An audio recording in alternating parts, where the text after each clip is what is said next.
in that game, it came down to the quarterback rushing the ball. Mostly on that drive, they didn't want to pass against this Bowling Green defense. And I think Western Michigan might have the same case tonight where they're not going to want to really pass against this Bowling Green defense, and it's going to be more of rushing the ball. Yeah, so I think that Bowling Green, the key is just stopping the run, and I know Loeffler preaches that every game, not necessarily just against Western. He likes preaching about that every single game, stopping the run, because he believes that it's in the trenches, it's on the ground, how you win games and lose games. And obviously when you play a team that has two dynamic backs, and he recognized that in his press conference last week, this is going to be a tough game. This is not, any MAC games, it's not easy. And obviously with the implications that it has, both 4-1, 5-4, trying to get to bowl eligibility, it's not going to be an easy game. This is the biggest game. I mentioned it in the preview. I think of the Loeffler era. I certainly agree. It's up there with much of the Toledo games. You think of big wins in Scott Loeffler's career. That Toledo game this year was a big one. This is going to be right up there with certainly importance. Technically, out of tonight, whoever wins this game is going to be at first place in the MAC with pending games tomorrow, which will factor into that. Yeah, whoever wins this game is obviously going to be in the driver's seat to get to Detroit. Obviously, there's some games to play after tonight, but yeah, and on the Bowling Green side of things, obviously we mentioned that Western's rush game, great, one of the best in the MAC, and then their pass game isn't necessarily the best. But then you look at Bowling Green's, I think they're statistically a more balanced team. They have a good offense, they have a good defense, mixed really well together. And I think that that's something to note, is they rush the ball for 151 yards average per game. And then they pass the ball for an average of 171 yards per game. And that's just something that mixes really well. You can run and you can pass. Obviously, you can't go a game, a pregame, without talking about Harold Fannin, and that's Connor Bazelak's #1 target for good reason. Yeah, and Scott Loeffler mentioned it in the press conference about Bazelak and the connection with Fanning. He said that without a doubt he believes that Bazelak is the best quarterback in the MAC division. And it's not hard, or I wouldn't say it's not hard, but it makes it a lot easier when you have a tight end like Harold Fanning Jr. out there catching the ball. That's for sure. Oh, yeah, and I mentioned it to you off air. There's 6 NFL scouts here tonight, 2 from the Packers, a few from the Steelers and Bills, the Commanders as well, the Patriots, the LA Rams. People are here to see Harold Fannin. I mean, he's the main event, and it's crazy. He's the best tight end statistically in the country, not just the MAC, not just in the area. No, he's in the country. He's the best tight end. And a little fun fact: the closest player to Harold Fannin in yards per game in the MAC is 250 yards away from him. Harold Fannin has over 1,000 yards. The next closest guy, Jerwan Newton from Toledo, only has 783. So that's just a large margin. Not just, did he have an extra game? No. Harold Fannin is just, I'm always eager to see how he does every single game, because he always finds new ways to impress, not just me, but Bowling Green fans in general. Yeah, and you mentioned that gap difference between first and second place, between receiving yards there. But when you look at Bowling Green, there's a big gap, too, in that wide receiving depth chart with Malcolm Johnson coming in second place for Bowling Green with receiving yards of 371 yards on the year. So Fanning Jr. carrying a big load when it comes to this offensive game for the Falcons, and they're going to be looking to get him the ball, I assume, quickly and often tonight. Yeah, that's something for Western Michigan. I mean, NIU gave the blueprint of how to beat Bowling Green, contain Harold Fannin Jr., and that was the one game that he didn't have a great game. I think he only had about 29 yards receiving, and that was a game they only scored once, ironically to him, Harold Fannin. So that's one thing that, like I said, is the blueprint. Kind of, if you want to have a really good chance against Bowling Green, you got to contain Harold Fannin Jr. And like I said, that was something that NIU did really well. And then obviously, like I said, that's a team that also beat Western Michigan. So it's obviously something that you have to look at for both squads. But yeah, you also mentioned that Harold Fannin has such a higher total yards against the other another player. But then you also look at the drop-off for another Bowling Green receiver, and it's not necessarily that pretty to see. None of them are going to be in the top 20. Harold Fannin's up at 1, and then I believe the next closest player is at, 23, ranked in the MAC. Yeah, and we talked about earlier about Western Michigan's running offense. Just on the other side, with Bowling Green, you have Terrion Stewart in the backfield, which he leads the league in average yards per game. All right, so we're going to step away here for the national anthem. When we return, we'll give you some inactives and hopefully game time as well for kickoff. You're listening to Falcon Football on Falcon Radio.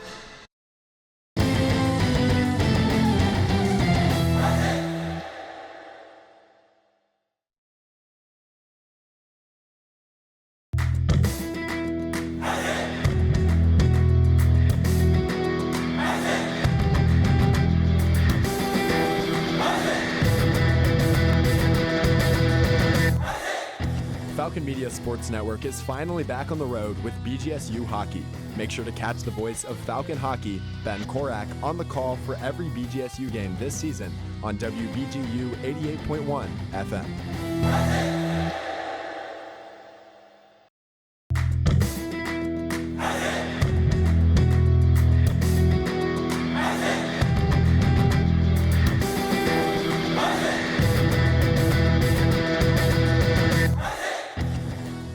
BGSU football hosts Western Michigan for some midweek action on Tuesday, November 12th.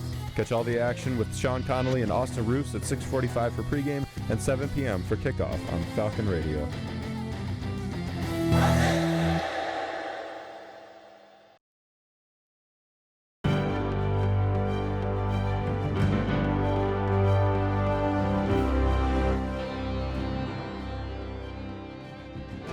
BGSU Volleyball's Amanda Otten surpassed the 1,000 career assist marker against Toledo on Tuesday, November 5th. This year, she has added 781 assists to last season's 257. Otten added 63 assists to her resume in a single game after the October 10th matchup against Eastern Michigan. Otten is a sophomore setter originally from Batavia, Illinois. She is a 3-time MAC Setter of the Week award winner, having earned the title twice this season. During her freshman year, Otten tied for 11th in the nation with triple doubles. This has been 60 Seconds in Falcon Athletics.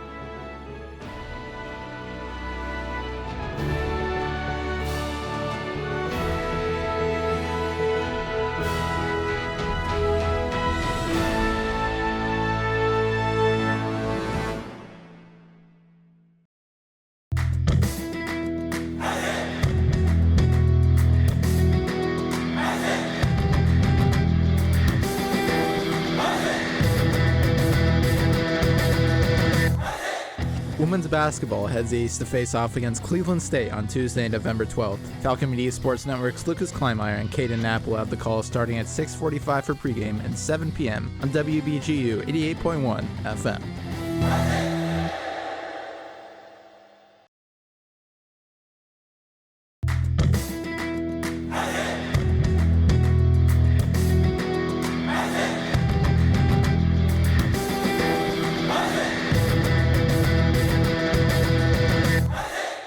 Looking for a BG Athletics discussion show? Check out The Swoop, where a rotating cast of Falcon Media Sports Network co-hosts talk everything BGSU Athletics. New episodes are available every Thursday at 6 p.m. on the BG Falcon Media YouTube channel.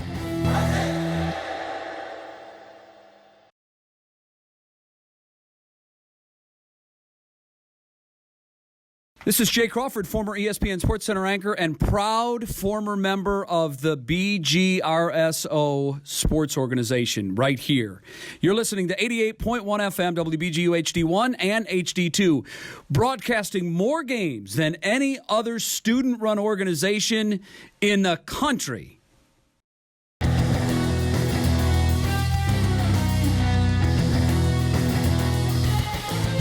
Interested in joining Falcon Media Sports Network? If you're looking to get involved, send an email to sports@bgfalconmedia.com. Welcome back into a beautiful night here at Dwight L. Perry Stadium, where I mentioned obviously the biggest game in the MAC this week, Bowling Green against Western Michigan, both 5-4, again fighting for bowl eligibility. And Austin, I have the inactives. Would you like to say them to the viewers out there? Out tonight, we have R.J. Garcia II, Edward Rambo, Demetris Hardeman, from Camden North, Sincere McNeil, Nakaya Mitri, Pashawn Wimberly, Dear Kelly, and Alan Anaya. Yeah, I mean, some of those aren't. I mean, R.J. Garcia has been out all year. Leffler has preached a little bit that he wants him to play. He's expecting him to. He expected him to play a little a few weeks ago, but we never saw that. I guess he might have either re-injured it or just wasn't ready to play. And then Edward Rambo, that's his second missed week, back-to-back weeks. He missed last week and now missing this week, so not exactly sure what's injured with him, but we'll update you as we get more information. And then the questionables are Dorius Lorfils, Sean Thigpen, and Dom Gurick. And Darius Lorfils is a defensive player to keep an eye out on as he's in the backfield there. That is going to be a big help in the backfield. Yeah, and you want to have numbers here tonight on a cold night like this, a November game. Things get cold and players get injured a lot easier. We're, of course, not hoping for that tonight, but it's a thing to keep an eye on for sure. You want to have, at this point of the season, you want to have deep depth, and, of course, that's hard to ask for deeper into the season. It gets harder and harder. Yeah, so the coin toss just ended. We got word on who is going to get the ball first, who deferred.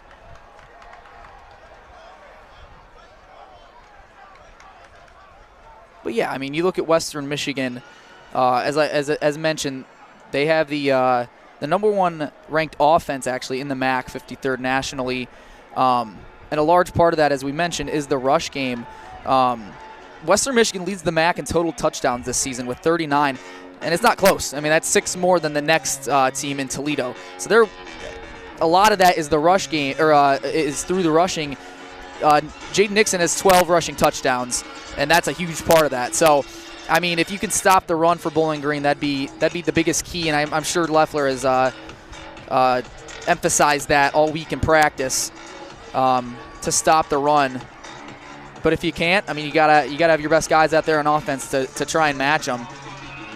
Exactly, and like we mentioned, Bowling Green a little bit more of a balanced team when it comes to both the rush and the passing game this season. Something they really improved upon this year over last year, as it feels there's more of a balance than just the rushing attack that we saw last year being so prominent. It feels like there is more of opportunity through the passing game, and often that opens up through the running game. Yeah, it seemed like last year the defense was the heart and soul of the team, and you kind of relied on the run a little too much. And when you saw Terrion Stewart not play last year, and that's when it kind of seemed like Bowling Green was just a deer in headlights. It seemed like when that would happen. We saw that towards the end of the year, especially in that bowl game against Minnesota. I think if Terrion Stewart plays, they win that game. And yeah, this year it seems a little more balanced. Yeah, we know we mentioned Harold Fannin is really the offense when he comes to passing. But now, I mean, you look at the run game, Terrion Stewart, yeah, he's obviously still a phenomenal back, but you have Jason Patterson back there, Jamal Johnson. You have guys that have stepped into that role. So it appears that Bowling Green's going to be kicking it off as Zach Long, the kicker for Bowling Green, is going to kick it away.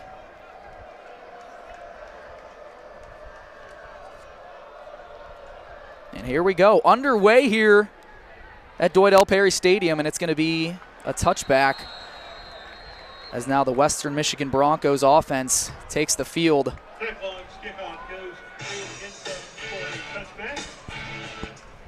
So Hayden Wolf is going to take out the offense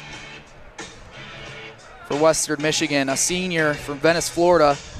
A transfer as well from Old Dominion. Started 22 games there and threw for 5,578 yards for 30 touchdowns. So, again, I know we mentioned that their passing offense isn't all that great, but Wolf still a phenomenal quarterback. So Wolf in the shotgun formation, one back. And it's going to be a handoff. And he's going to be rushing for a couple yards there. That was Jaden Nixon on the carry. Yeah, and when you have two running backs that can run the ball really well, it's easier to keep them healthy because the workload is taken off the shoulders of just one back. Like you mentioned last year with Terrion Stewart having to take the brunt of most of the runs. So we'll pick up a 4 there. 2nd and 6 Ball's on the 29-yard line of Western Michigan. Wolf still in the shotgun. It's going to be another handoff to Nixon, and Nixon is going to not break the tackle. He's going to be tackled by Joseph Sipp. Corey Benjamin. Check that. Phenomenal tackle there by a shoestring tackle. Yeah, you mentioned phenomenal tackle. He needed to get that in. It seemed like he was at least getting the first down if he didn't get that. So it's going to be bringing up a third down. So he lost 2 yards there. So a 3rd down and 8. Wolf still in the shotgun formation. One back to his right.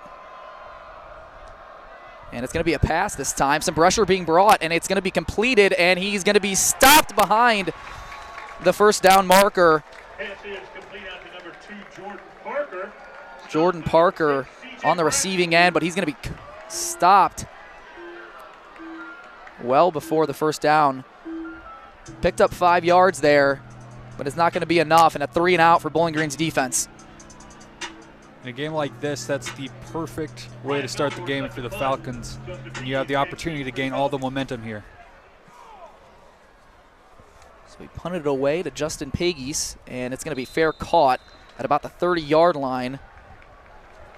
So now the Bowling Green offense has their chance to show what they're made of.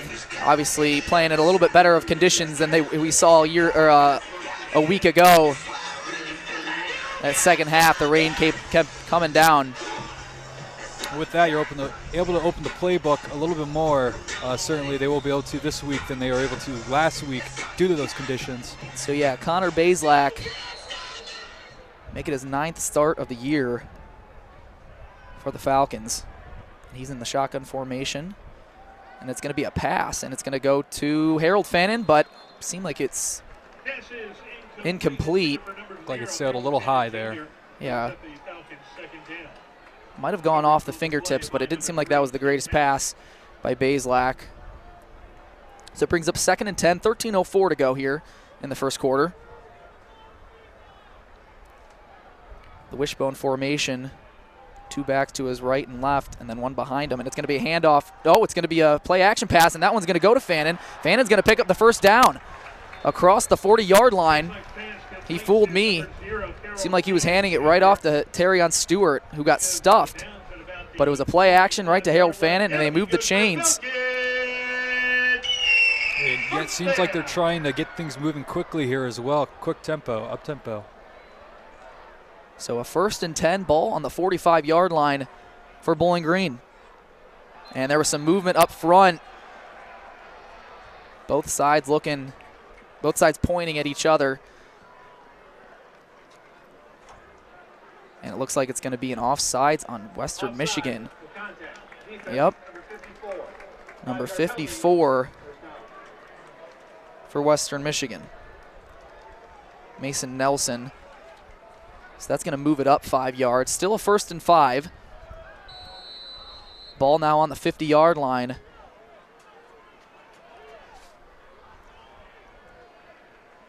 Bazelak is going to do another play action pass. He eludes the pressure and he can't find anybody, so he's going to throw it away into the ground. A flag comes in after the play was done. Pass was incomplete, and then a flag came in. We'll see what that's all about. Not sure. Might have been some holding, I'm not sure. But it wasn't a ball that any receiver could have caught, so I can't imagine that be pass interference. Right. Ineligible receiver downfield.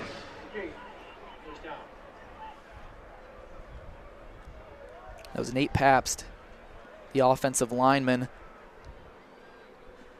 the junior from Springsdale, moving him back. Really trying to get the passing game going early here.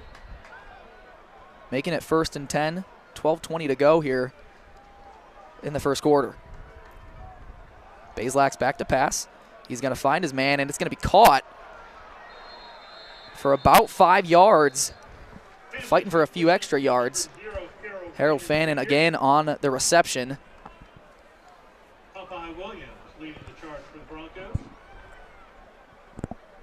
So both passes that Baselak's completed have both been to who else other than Harold Fannin. No surprises there.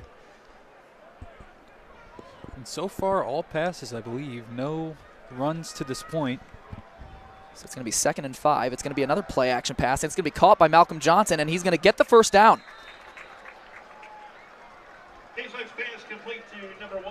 So that's going to bring up a new set of downs as the clock continues to tick. Just under 11:30 to go here in the first down. But they enter in Western Michigan territory on the 43-yard line. And the top 2 targets for the team targeted already and with catches.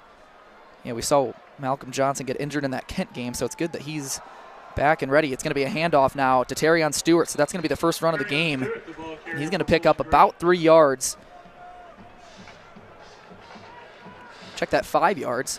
Seemed like he didn't get as much from up here, but 2nd and 5 nonetheless.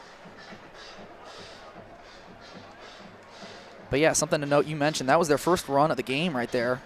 All passes. Baselak's under center now. And it's going to be a pitch, and it's going to be some trickery. It's back over to Baselak, a flea flicker, and it's going to be caught by Jason Patterson, and he's going to be short of the first down, but some positive yardage. Yeah, I'm not sure if that's who they were looking for on that route or on that play design, but it got them close to the first down marker there. So yeah, I think Baselak was looking more downfield, but I think there must have been a safe option in Jason Patterson. So they're going to be stuffed just a yard short of the first down. It's going to be 3rd and 1 with 10:20 to go. Looked like the Lions offense right there. The flea flicker they just they played. 3rd and 1, 10 minutes and 10 seconds to go. It's going to be a handoff to Jason Patterson, and he's going to get the first down.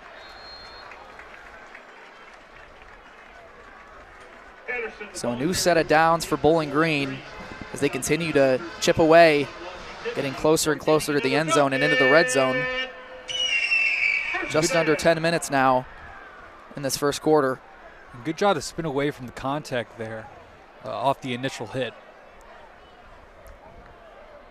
So Baselak is going to do a jet sweep, and it's going to be almost to the first down marker. Rakeem Smith on the jet sweep there, a pick of about 9 yards. Second and 3, so a pickup of 7 right there for Rakeem Smith. We're seeing just about everything on this drive so far. Some trickery, runs, passes, jet sweeps, you're right. What else does Loeffler have in the pack on this drive? Baselak and the shotgun formation, and it's going to be a play action pass, and it was intended for Malcolm Johnson, but it's going to be incomplete. I'm not sure if he was ready for that pass. Yeah, I don't know if there was miscommunication on either end, but incomplete. So it's going to bring up 3rd and 3. Already converted a 3rd down on this drive already. That one was a little closer, so this is going to be a 3rd and 3. 9:02 to go here in the first quarter.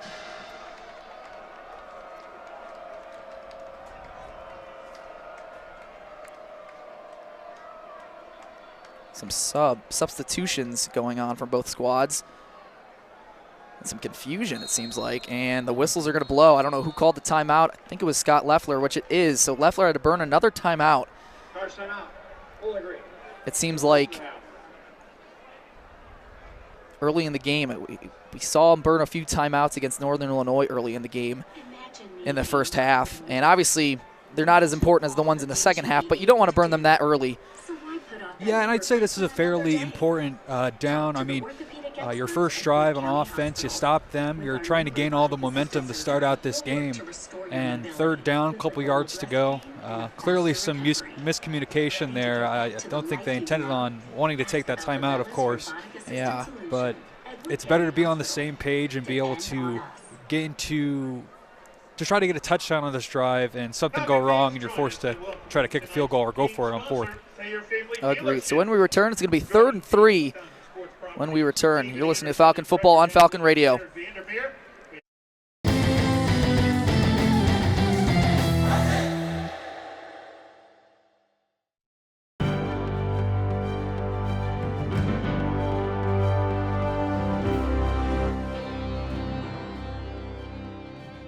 BGSU women's soccer concluded their season on Sunday after a loss in the MAC quarterfinal that sent the Falcons home before the MAC semifinal for the first time since 2016. First-year head coach Chris Fox led the squad to a 7-7-4 record, losing 6 of their 7 games in the row while going 4-4-3 in conference play. The Falcons ended their season with a loss on the road to Ohio in the MAC quarterfinal in Athens, marking the first road appearance in the MAC tournament for the team since 2004. Graduate student midfielder Lexi Zerwin led the team with 11 points on the year, followed closely by sophomore forward Emma Stransky, who ended the season with a career high in 10 points. This has been 60 Seconds in Falcon Athletics.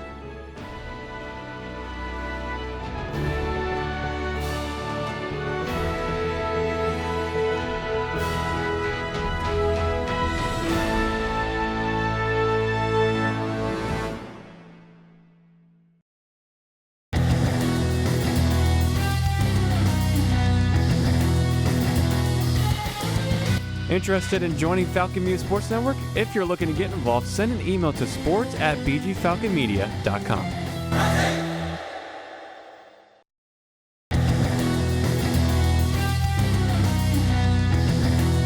For all BGSU sports news and updates, follow Falcon Media Sports Network on Twitter X at BG_FMSN and head over to bgfalconmedia.com.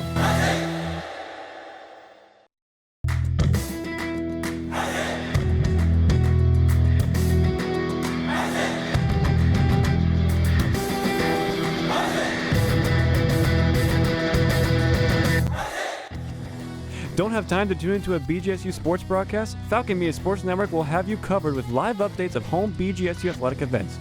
To follow along, head over to @BG_FMSN on Twitter X.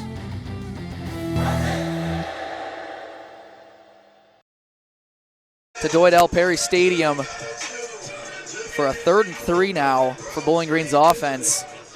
A timeout taken by Scott Leffler. There was some miscommunication by both squads with substitutions, but Leffler wanted to take the timeout, get his guys out there, get the right guys out there to convert this 3rd down. So 3rd and 3.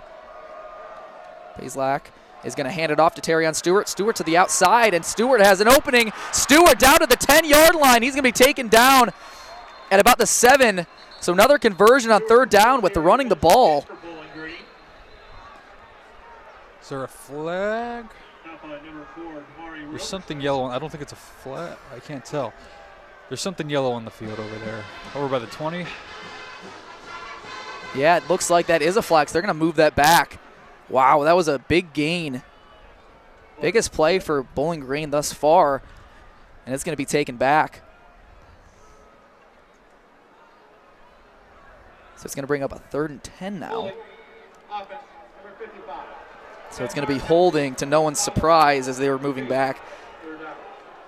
Brody Ballin, the center, freshman, with the mistake.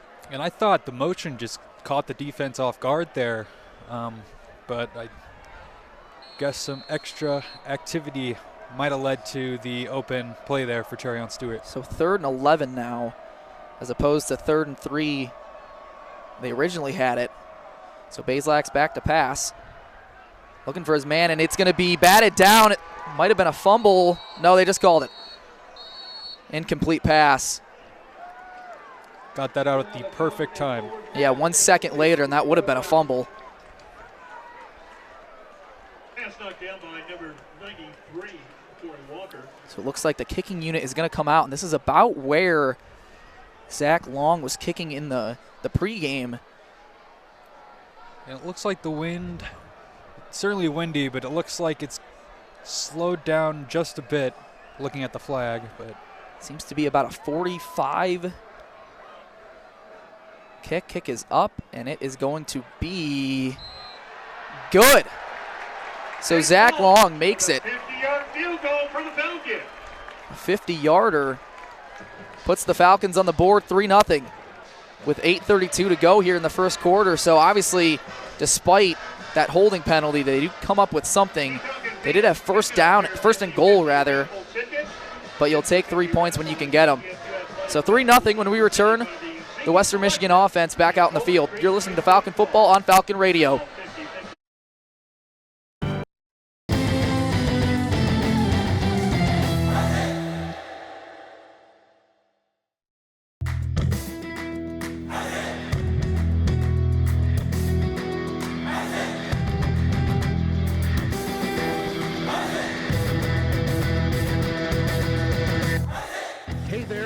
BGSU graduate Jason Jackson from the Miami Heat here. Make sure to tune into the Zig Zone every Sunday at 4 p.m. on WBGU 88.1 FM, home of the Falcon Media Sports Network.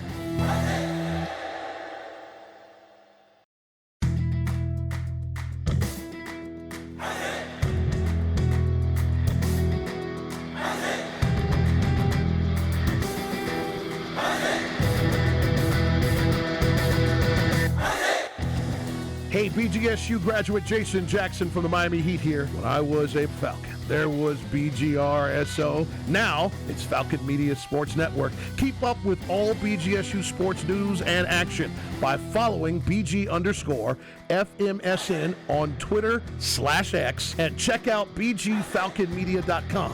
Hi, Ziggy.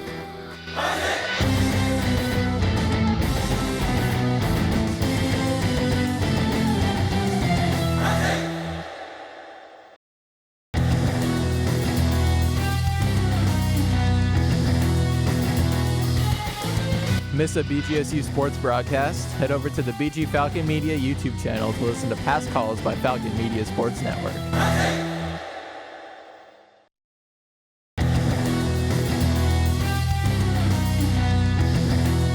For all BGSU sports news and updates, follow Falcon Media Sports Network on Twitter X at BG_FMSN and head over to BGFalconMedia.com.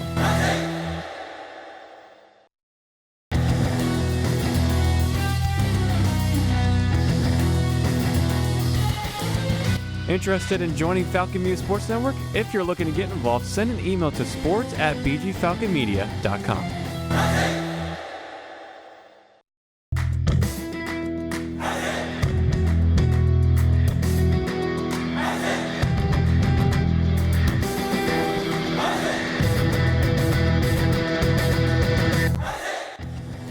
Don't have time to tune into a BGSU sports broadcast? Falcon Media Sports Network will have you covered with live updates of home BGSU athletic events. To follow along, head over to @BG_FMSN on Twitter X.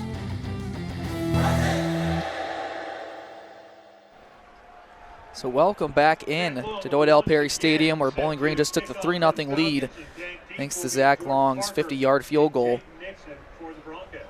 bringing out the Western Michigan Bronco offense again. That does make it his longest field goal. He had a 47-yarder 2 weeks ago at Toledo. The 50-yarder will be his longest of the season. And points in this game might be very critical, as again, these two teams are very balanced and matched up evenly, it seems like. So it's big points right there for Bowling Green. As he does kick it away, and this one will be returned, as it appears to be by Nixon. And he's going to get a few extra yards on the return there. Yeah, and a lot to be happy with if you're the Falcons on that last drive. A lot of variation between the different play calls there, between the running, the play actions. A lot of safe calls, but they were done effectively. Yeah, I mean, if that holding penalty doesn't occur, I mean, they're first and goal, you know, knocking on the door, about to score 7 right there. So obviously you can take the points when you can get them, but a couple mistakes there, the timeout and then the holding penalty after the timeout. Yeah. So Hayden Wolf back out there, and it's going to be a low snap. It's going to be pitched, and it's going to be fumbled, and it's going to be picked up, I believe, by Western Michigan. There was a fumble on the pitch right there. Jalen Buckley, I believe it was his first carry, and it almost was near disaster. And it looked like C.J. Brown was just about there on top of it as well. He was right there, but Buckley was able to fall on top of it. So it's going to be now 2nd and 15 now, ball on the 18-yard line. Just under 8 minutes here in the first quarter. So Wolf is going to be back to pass, some pressure being brought, and it's going to be incomplete, out of the hands, almost intercepted by Joseph Sipp. And if he would have caught that, he was going for 6 right there. And a couple plays there where you could have a couple of quick takeaways, something the Falcons were known very well for last season.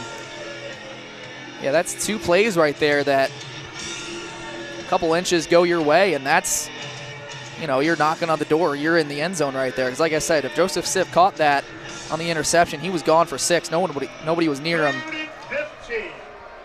So 3rd and 15 now. Wolf is going to be back to pass. It was a fake screen pass, and it's going to be a screen pass still, and it's going to be taken down. Patrick Day, Miles Bradley rather, on the tackle right there. Going nowhere, a loss of 2. So another 3 and out for the Western Michigan offense. That's about all you can ask for there from the Falcons on their first 2 drives. You almost have 2 field-shifting turnovers there. So Ryan Milrow back to punt for the Western Michigan Broncos as Justin Pagis is going to let it go and bounce a little more. And Western Michigan picks it up at about the 38-yard line of Bowling Green. So just a little over 7 minutes when Bowling Green starts their second drive of the game on offense. And again, as you mentioned, that first drive, everything was kind of going well for him. Again, just that holding penalty kind of set him back and put him in a bad position to try and convert that 3rd down. Yeah, I'm curious to see how they're going to, what route they're going to go now. Coming out of the first drive, they're going to stick more to the run or go back to that play action I was working on the first drive. Yeah, the play action worked perfectly, it seemed like, on that first drive. So Bazelak is going to do another play action pass, and it's going to be caught by Malcolm Johnson, and Johnson's only going to get about maybe a yard or 2.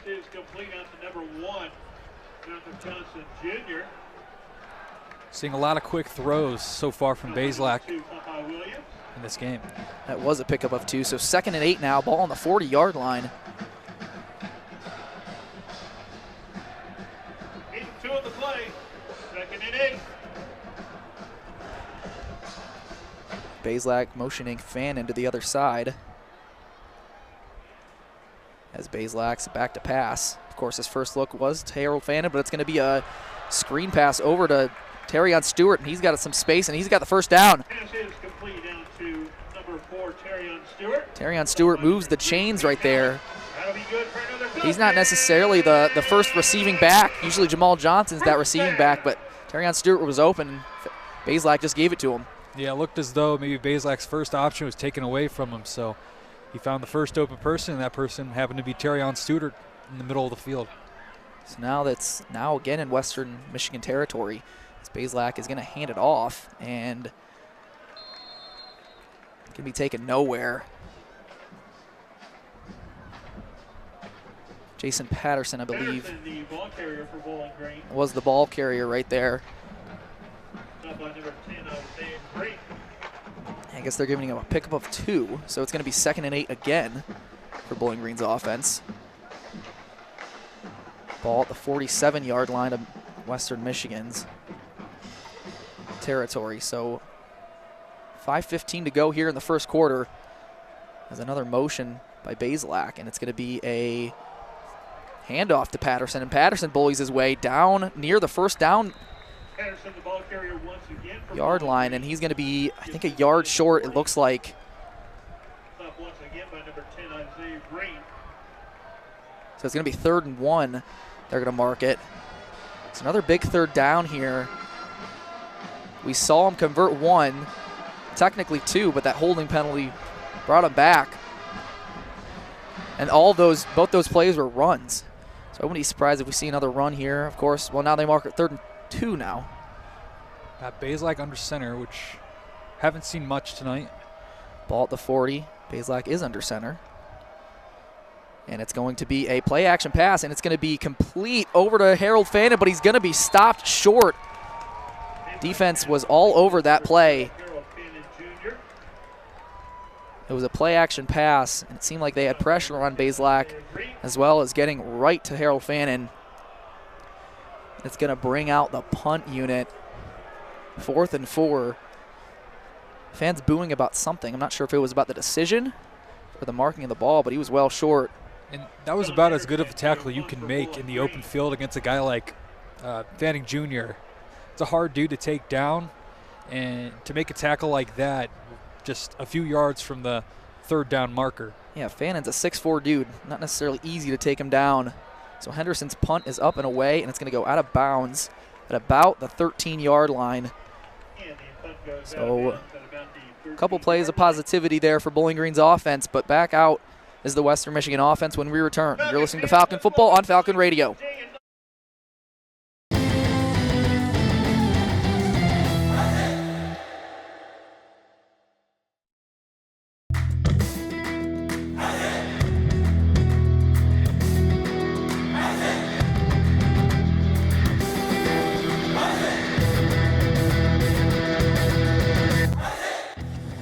Don't have time to tune into a BGSU sports broadcast? Falcon Media Sports Network will have you covered with live updates of home BGSU athletic events.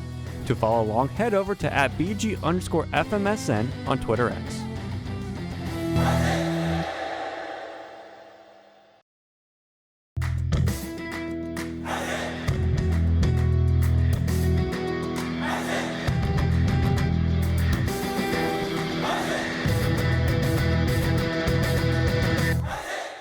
Looking for a BGSU Athletics talk radio show? Tune into the Zig Zone every Sunday at 4 p.m., where a panel of Falcon Media Sports Network members discuss the hottest BG sports topics. Only on WBGU 88.1 FM.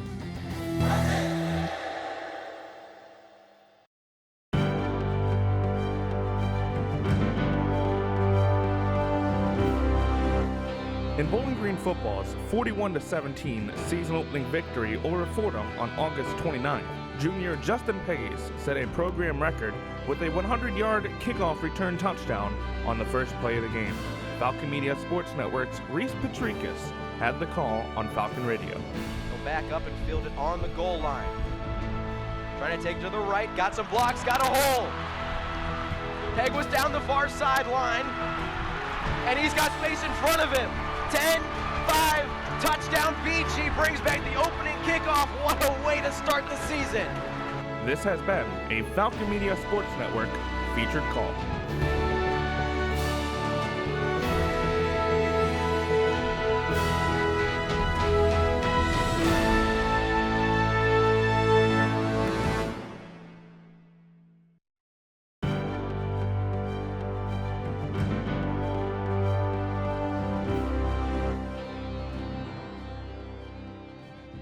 On September 13th, BGSU men's soccer's Bennett Painter scored the game-winning goal against Northern Illinois, leading to the team getting nationally ranked. Falcon Media Sports Network's Lucas Kleinmeyer had the call on the WBGU PBS YouTube channel.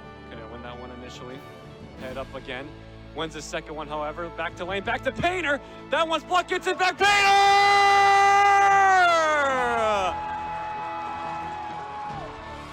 Bennett Painter paints another masterclass at Cochran Stadium.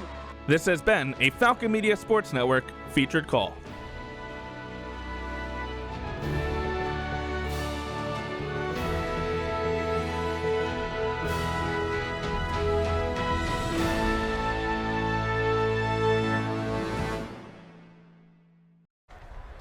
.338 to go here in the first quarter as Bowling Green was forced to punt there. So Western Michigan's going to get the ball at the 13-yard line. 3:38 to go here in the first quarter. As it was mentioned in the on the break there, seems like we're saying this every week. Another broken record by Harold Fannin. We'll get to that right after this play. Wolf is back to pass, and it's going to be complete there, and it's going to be about a pickup of 5 yards there. Anthony Sambucci, the pickup.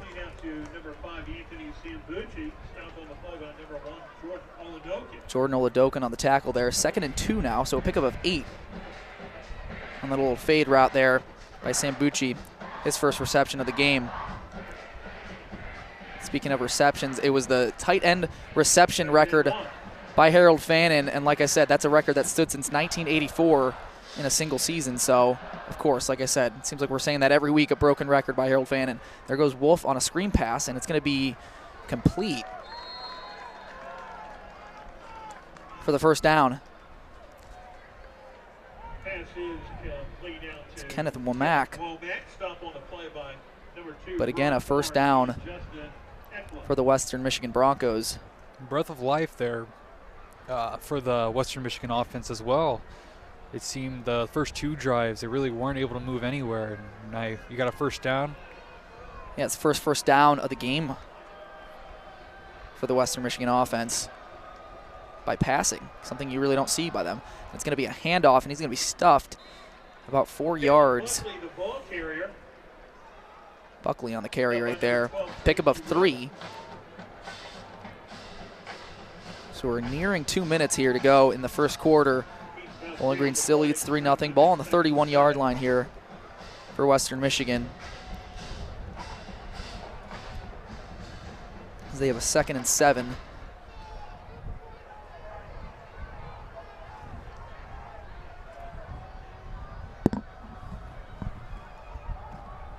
Wolf in the shotgun formation. It's going to be a play-action pass. Some trickery. He's going to go downfield. He's got his man. It's going to be caught by Womack, and he's going to be across the 50-yard line for the Broncos. So now they're in Bowling Green territory. First time they've had that all game. And we were focused a lot on their running game to start the broadcast, saying that's probably what they're going to look to do to succeed here. And all their success so far in this game came through the air on this drive. Yeah, I agree. All positivity has come from through the air now. It's going to be a handoff to, I believe, Buckley. And he's going to be taken down by C.J. Brown, a pickup of 2 there. So a minute left to go here in the first quarter. Ball on the 44-yard line of Bowling Green. So again, yeah, you mentioned it. All their success has come through the air, something that isn't necessarily something you see, especially it's only been 1 quarter, but they've had a couple 3-and-outs, but now on this drive, all through the air, they've gotten some positivity. Pickup by Womack there to put him in Bowling Green territory. It's going to be another play-action pass. Wolf is going to complete his pass, and it's going to be Zaire Abdus Salam on the pickup. And he's going to be short of the first down, so it's going to be 3rd and 3, 20 seconds to go. They might not run the play. And as Scott mentioned in the press there, they were going to be focused on the run game. You mentioned all 3 running backs are going to they play a huge part in Western Michigan's offense. So if you're so focused on one aspect of a game, that may lead to other things and other opportunities opening, like we've seen in the passing game. Yeah, so they aren't going to run the play. So it's going to take us to the second quarter as one chapter of the game has ended as Bowling Green leads 3-0. When we return, a 3rd and 3 for the Western Michigan offense. You're listening to Falcon Football on Falcon Radio.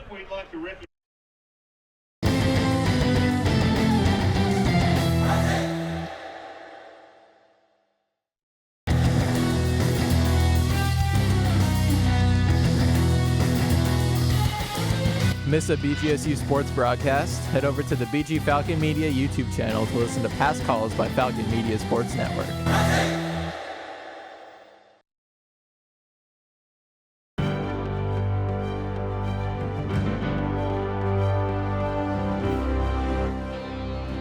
BG Hockey's Brody Waters is the Falcon Media Sports Network's Athlete of the Week.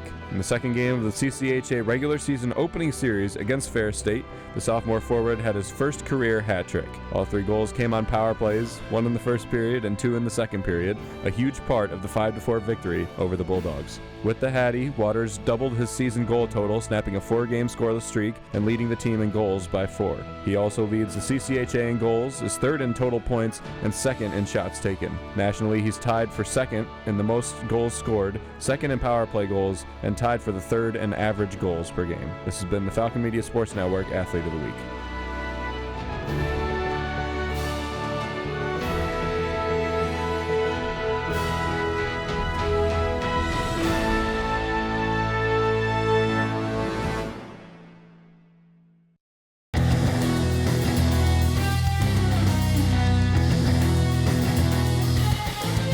Interested in joining Falcon Media Sports Network? If you're looking to get involved, send an email to sports@bgfalconmedia.com.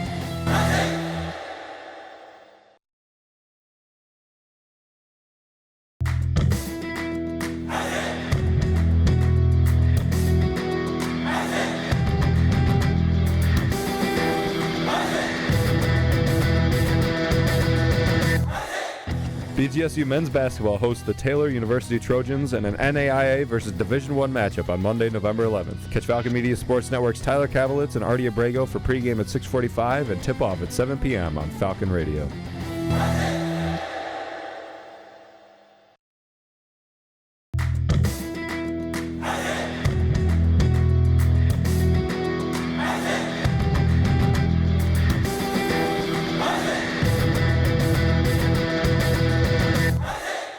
Falcon Media Sports Network is finally back on the road with BGSU hockey. Make sure to catch the voice of Falcon Hockey, Ben Korak, on the call for every BGSU game this season on WBGU 88.1 FM.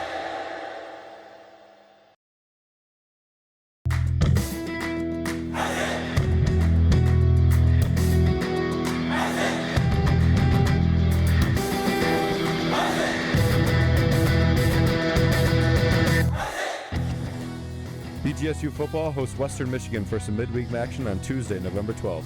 Catch all the action with Sean Connolly and Austin Roos at 6:45 for pregame and 7 p.m. for kickoff on Falcon Radio.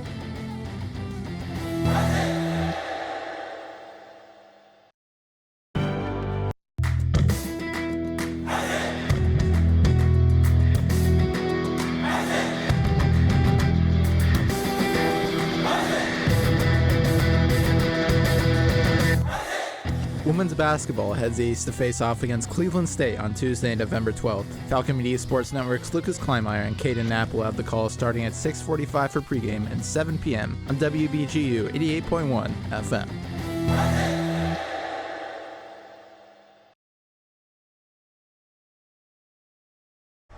Third and 3 here for Western Michigan. 15 minutes to go as we start the second quarter of this ball game. And it's going to be a snap, and it's going to be to Buckley, and he's going to be right at the marker. I don't know if they're going to give it to him. Maybe forward progress might give him the benefit of the doubt. But that was a very close call, and it looks like they're going to mark him short, at least from our angle. Yeah. They are going to mark him short. That's almost one where he might have to bring out the chains. That is super close. That might be 4th and inches. That is very close, but that was right in front of us. It seemed like defense did stop him, but I just didn't know forward progress was going to give him that. So it's going to be 4th and 1 on the 34-yard line of Bowling Green. Up tempo. And it's going to be a handoff again to Buckley, and he's going to get it with ease, and Buckley is going to go down the sideline. He's got it at the 20. Buckley is going to go right down to the 16-yard line. Something similar we saw on that third down by Bowling Green, same as Buckley right there. So a much needed, he needed a few yards, and he got a lot. And Western Michigan's plan there of getting up to the line early and getting the play going seemed to work there. So Brock Lowry now is going to be in at quarterback as they take Wolf out. And obviously Lowry's a little more of a running quarterback. Something we see with Lucian Anderson and Cam Orth we saw with last year. Of course, Orth battling an injury this year. So we might expect to see a QB run.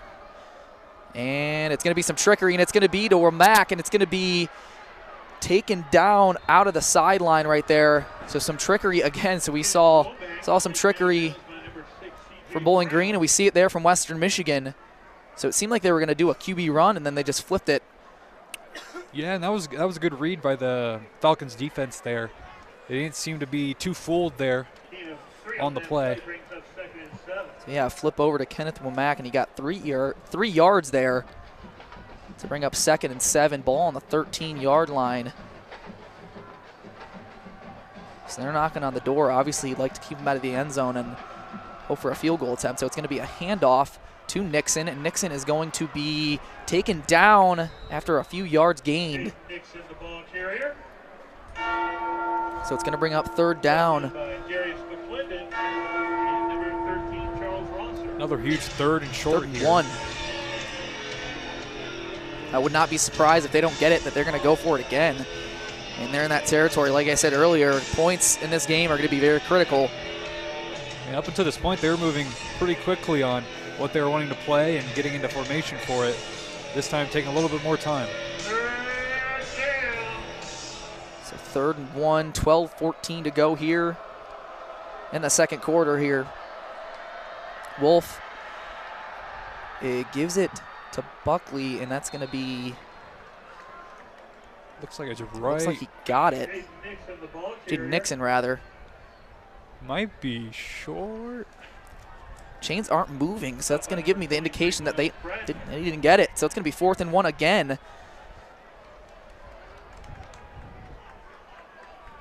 So the Bowling Green defense on 3rd and short comes up big both times.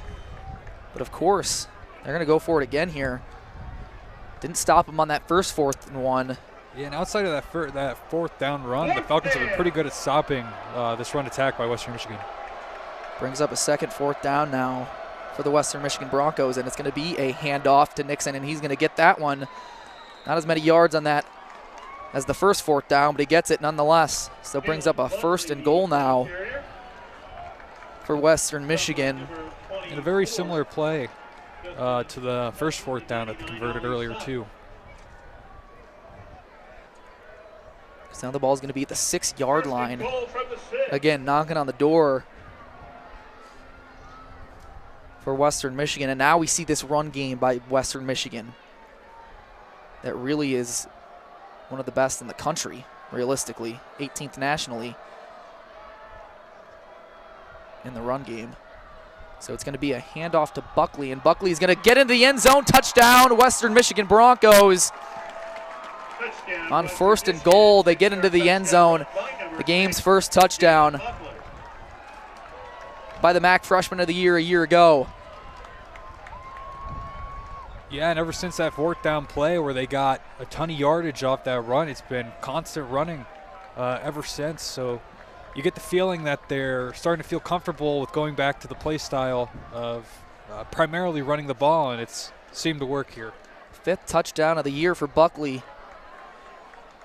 The extra point is up and good. So 7-3 ball game now as the Bowling Green offense. When we return, you're listening to Falcon Football on Falcon Radio.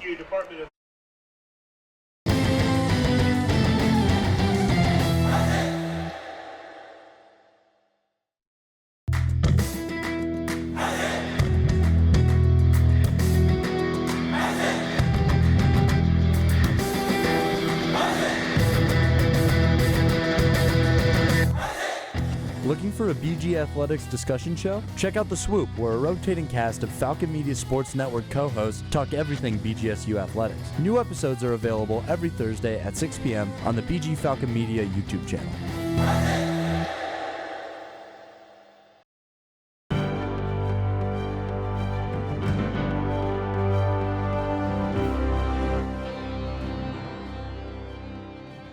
BGSU women's soccer concluded their season on Sunday after a loss in the MAC quarterfinal that sent the Falcons home before the MAC semifinal for the first time since 2016. First-year head coach Chris Fox led the squad to a 7-7-4 record, losing 6 of their 7 games in the row while going 4-4-3 in conference play.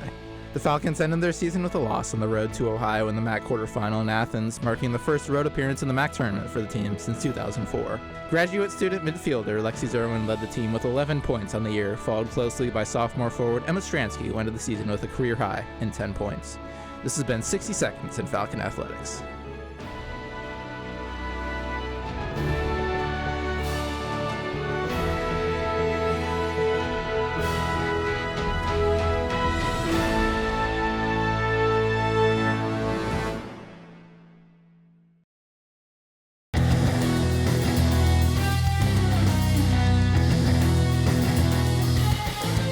Interested in joining Falcon Media Sports Network? If you're looking to get involved, send an email to sports@bgfalconmedia.com.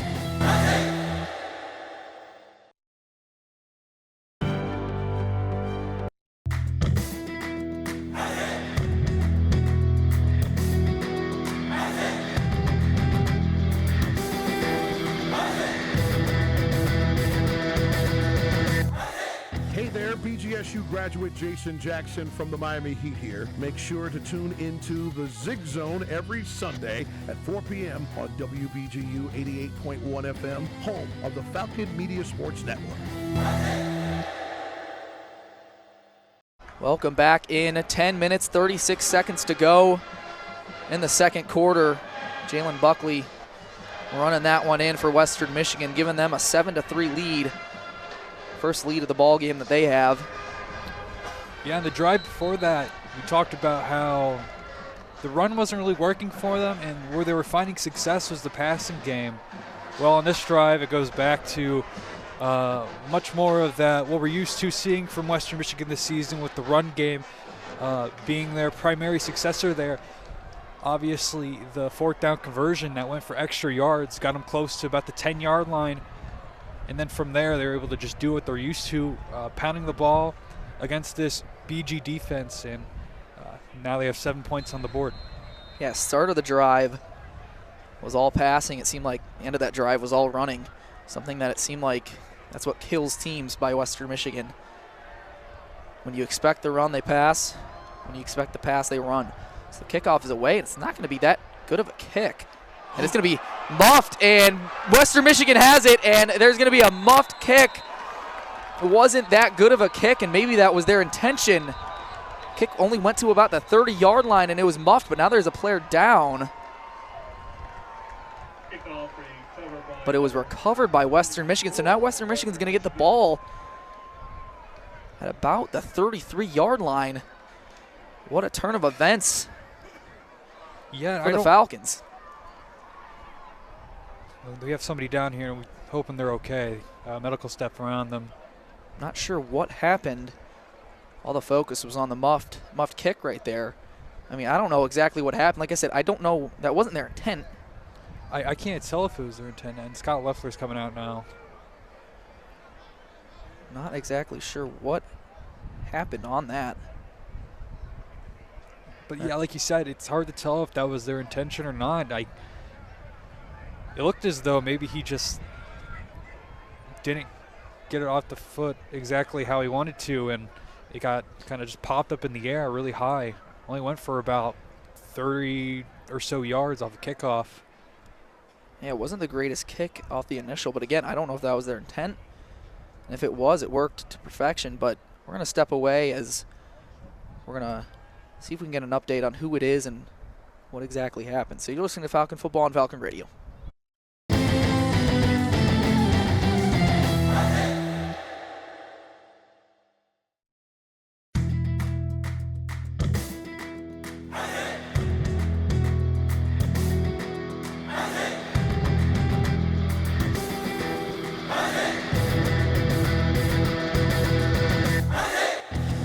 Hey, BGSU graduate Jason Jackson from the Miami Heat here. When I was a Falcon, there was BGRSO. Now it's Falcon Media Sports Network. Keep up with all BGSU sports news and action by following BG_FMSN on Twitter/X and check out BGFalconMedia.com. Hi, Ziggy.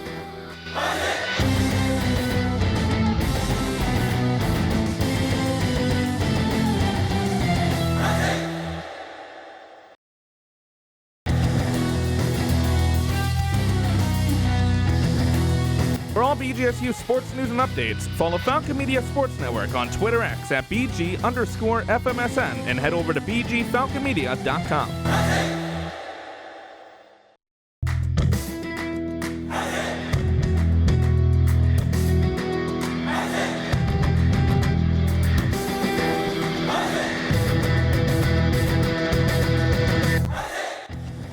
Don't have time to tune into a BGSU sports broadcast? Falcon Media Sports Network will have you covered with live updates of home BGSU athletic events. To follow along, head over to @BG_FMSN on Twitter X.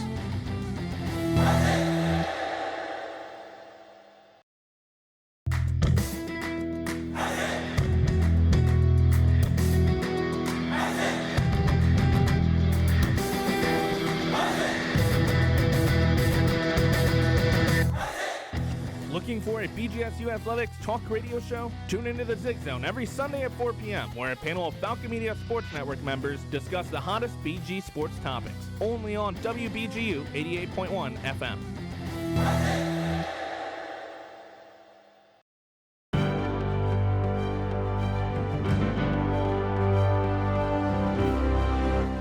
In Bowling Green football's 41-17 season opening victory over Fordham on August 29th, junior Justin Peggies set a program record with a 100-yard kickoff return touchdown on the first play of the game.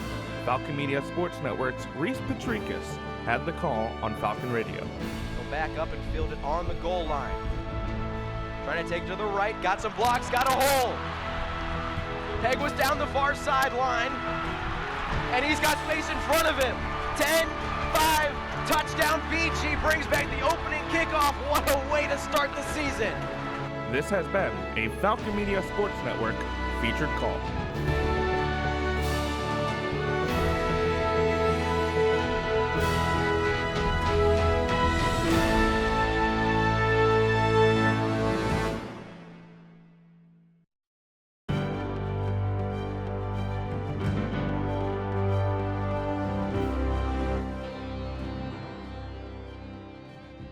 On September 13th, BGSU men's soccer's Bennett Painter scored the game-winning goal against Northern Illinois, leading to the team getting nationally ranked. Falcon Media Sports Network's Lucas Kleinmeyer had the call on the WBGU PBS YouTube channel. Gonna win that one initially. Head up again. Wins the second one, however. Back to lane, back to Painter. That one's blocked, gets it back. Painter!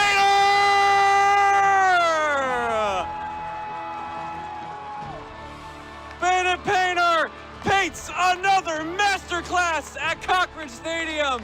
This has been a Falcon Media Sports Network featured call.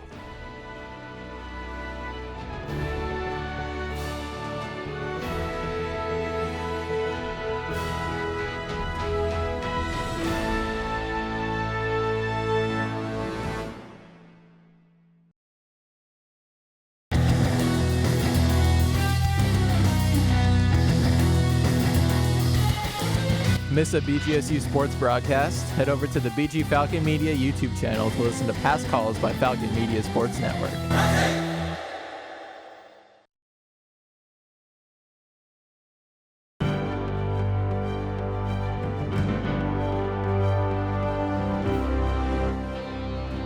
BG Hockey's Brody Waters is the Falcon Media Sports Network's Athlete of the Week. In the second game of the CCHA regular season opening series against Fair State, the sophomore forward had his first career hat trick. All 3 goals came on power plays, 1 in the first period and 2 in the second period, a huge part of the 5-4 victory over the Bulldogs. With the Hattie, Waters doubled his season goal total, snapping a 4-game scoreless streak and leading the team in goals by 4. He also leads the CCHA in goals, is 3rd in total points, and 2nd in shots taken. Nationally, he's tied for 2nd in the most goals scored, 2nd in power play goals, and tied for the 3rd in average goals per game. This has been the Falcon Media Sports Network Athlete of the Week.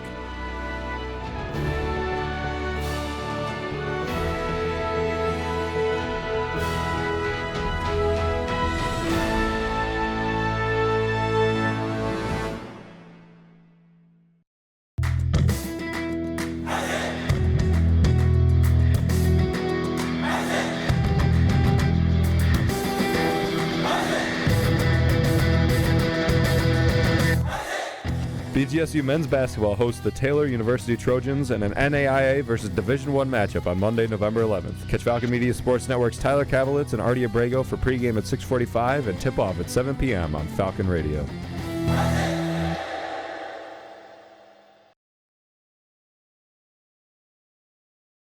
This is Jay Crawford, former ESPN SportsCenter anchor and proud former member of the BGRSO sports organization right here. You're listening to 88.1 FM WBGU HD1 and HD2, broadcasting more games than any other student-run organization in the country.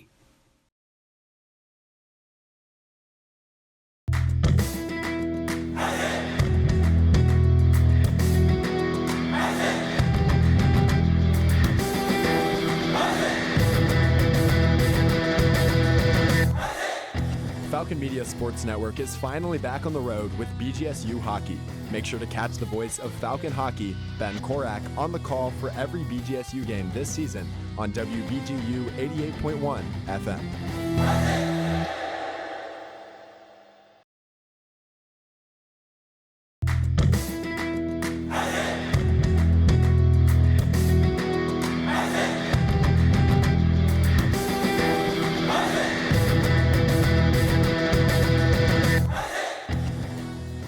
BGSU football hosts Western Michigan for some midweek action on Tuesday, November 12th.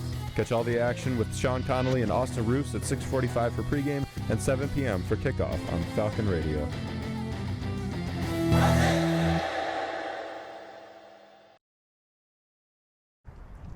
So a scary scene here in Bowling Green.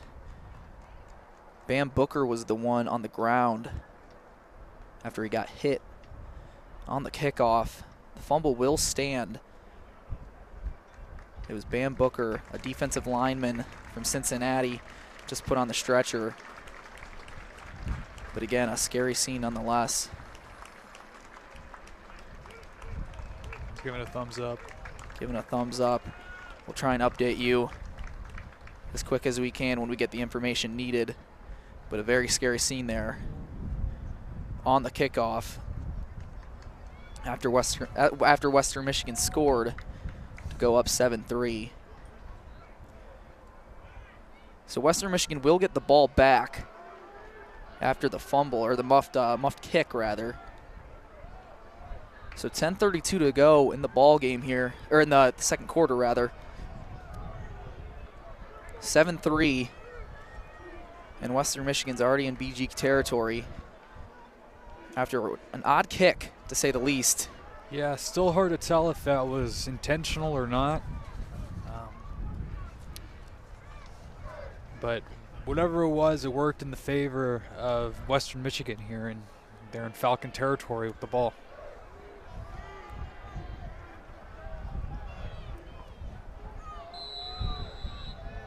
Ref makes the signal, and we're back in action here.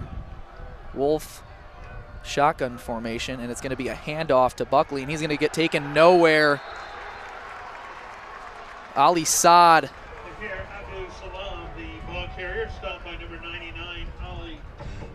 On the tackle right there, a loss of 2 yards, 2nd and 12 now. Ball at the 40-yard line. The Falcons getting back to being able to penetrate that offensive line there and get to the ball carrier before they could even make a play. So just under 10 minutes now in the second quarter. Wolf is back to pass. Pressure being brought. He's going to be taken down. Brock Horn with the sack. Brought down by number 2, Brock Horn. What a play by Brock Horn. A loss of 8. Wow, what a play. Falcons had the opportunity here to make good of a very bad situation with the muff kick there and hopefully stall this Western Michigan drive. Now ball on the 46-yard line. Back-to-back negative plays by Western Michigan. Wolf back to pass. And he's going to find his man, and he's going to be taken down at about the 44-yard line. So he's going to be well short of the first down marker. It's going to be a very, very long field goal if they decide to do that.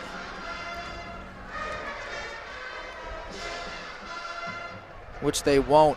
So yeah, very much needed. Turn of events there for Bowling Green after the muffed kick. Punt is up. Short punt.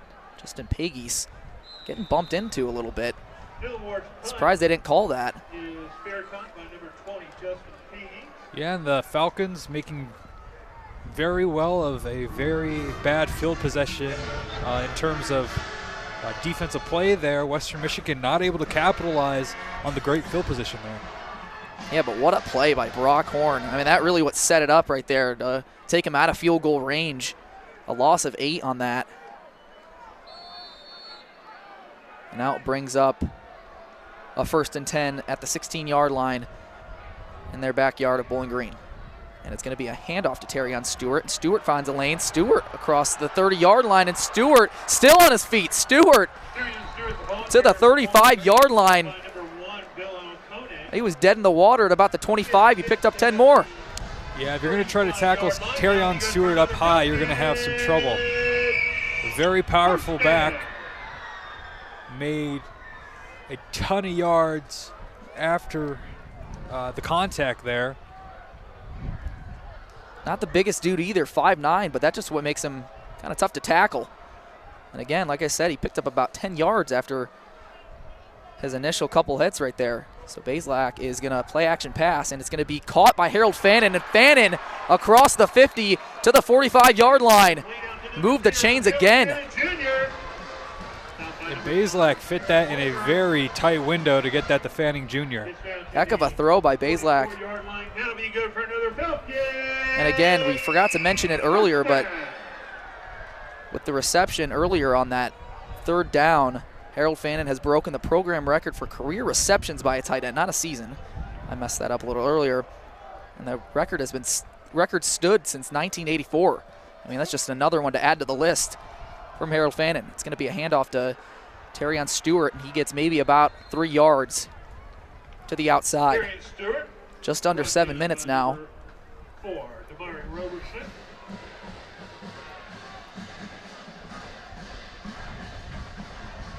2nd and 8. So they give him 2 yards there. Ball at the 44-yard line after 2 big plays. They only got a couple yards there. So Bazelak with Pegues to his right in the shotgun formation motions. And it's going to be a handoff. And that's going to be Jamal Johnson, and he's going to get near first down yardage. Jamal Johnson, the ball carrier for the Falcons. It's going to bring up 3rd down. I believe it'll be 3rd and 2. And Johnson there slipped on the initial handoff and was still able to make a very good play out of it, finding the hole down the middle of the field and capitalizing. Yeah, they were trying to trick him with the jet sweep. But Jamal Johnson stopped quickly and went up the middle. But yeah, as he mentioned, he slipped and fell. So 3rd and 3, 5:50 to go now, and it's going to be a pass, play action to Malcolm Johnson, and it's going to be complete. It's going to be a first down for Bowling Green. Again, that's the second receiver that usually Bazelak looks at, if not Harold Fannin. Yeah, and all these most of these passes have been very quick out of the hand of Bazelak and have found a lot of success. So now ball's at the 25-yard line, officially in the red zone for Bowling Green. It's going to be a play-action pass. Going to the end zone, it's going to be Harold Fannin, touchdown Bowling Green! A response they needed, and they got Harold Fannin. Who else?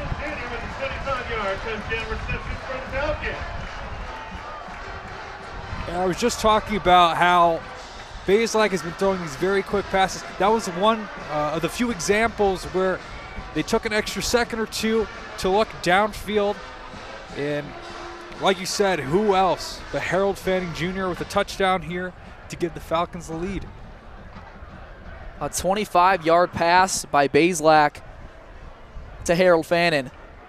Best connection BG's had in a while. A great duo there. Kick is up, and it's good. Making it a 10-3 ball game for Bowling Green. A much-needed response, and they got it after the muffed kick and a few plays by the defense to kick them out of field goal range, and then a drive that they had for 84 yards that they needed. And done in only 3 minutes and off of 6 plays. Of course, the 2 really big passes there to Harold Fanning Jr. really flipped the field for the Falcons. So a 10-7 ball game here, 5:12 to go when we return. You're listening to Falcon Football on Falcon Radio.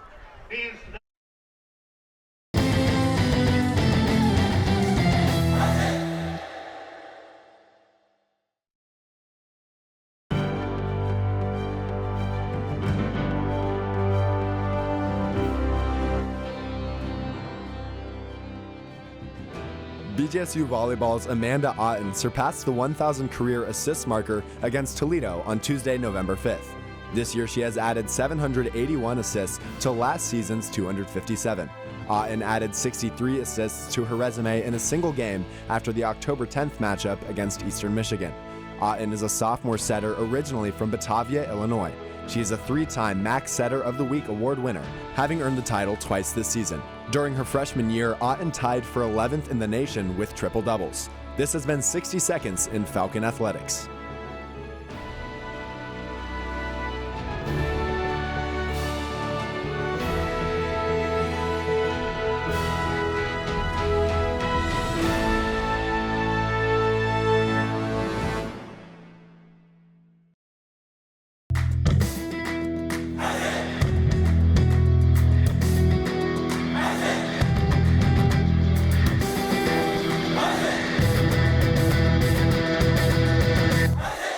Women's basketball heads east to face off against Cleveland State on Tuesday, November 12th. Falcon Media Sports Network's Lucas Kleinmeyer and Caden Knapp will have the call starting at 6:45 for pregame and 7 p.m. on WBGU 88.1 FM.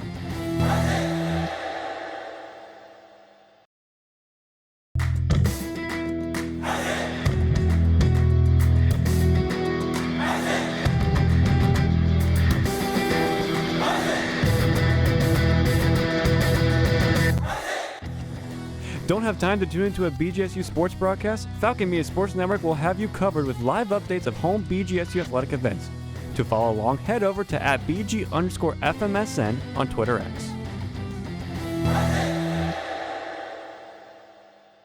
A 10-7 ball game with 5:12 to go here.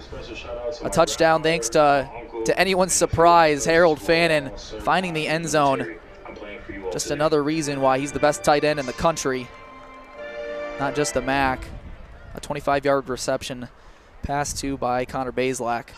Again, probably the best connection we've seen in a couple years by Bowling Green. I mean, that's the Bazelak Fannin connection is just always something fun to see every given Saturday, and now into midweek, any given Tuesday or Wednesday. Yeah, and it's something that you have to think these teams are expecting it and planning for it, but to a certain point, what can you really do about it? Yeah, that's the best part. I mean, you can defend Fannin all you want, but Bazelak even says it. It's not even like he's forcing it in. He's just getting open, and that just shows how great he is.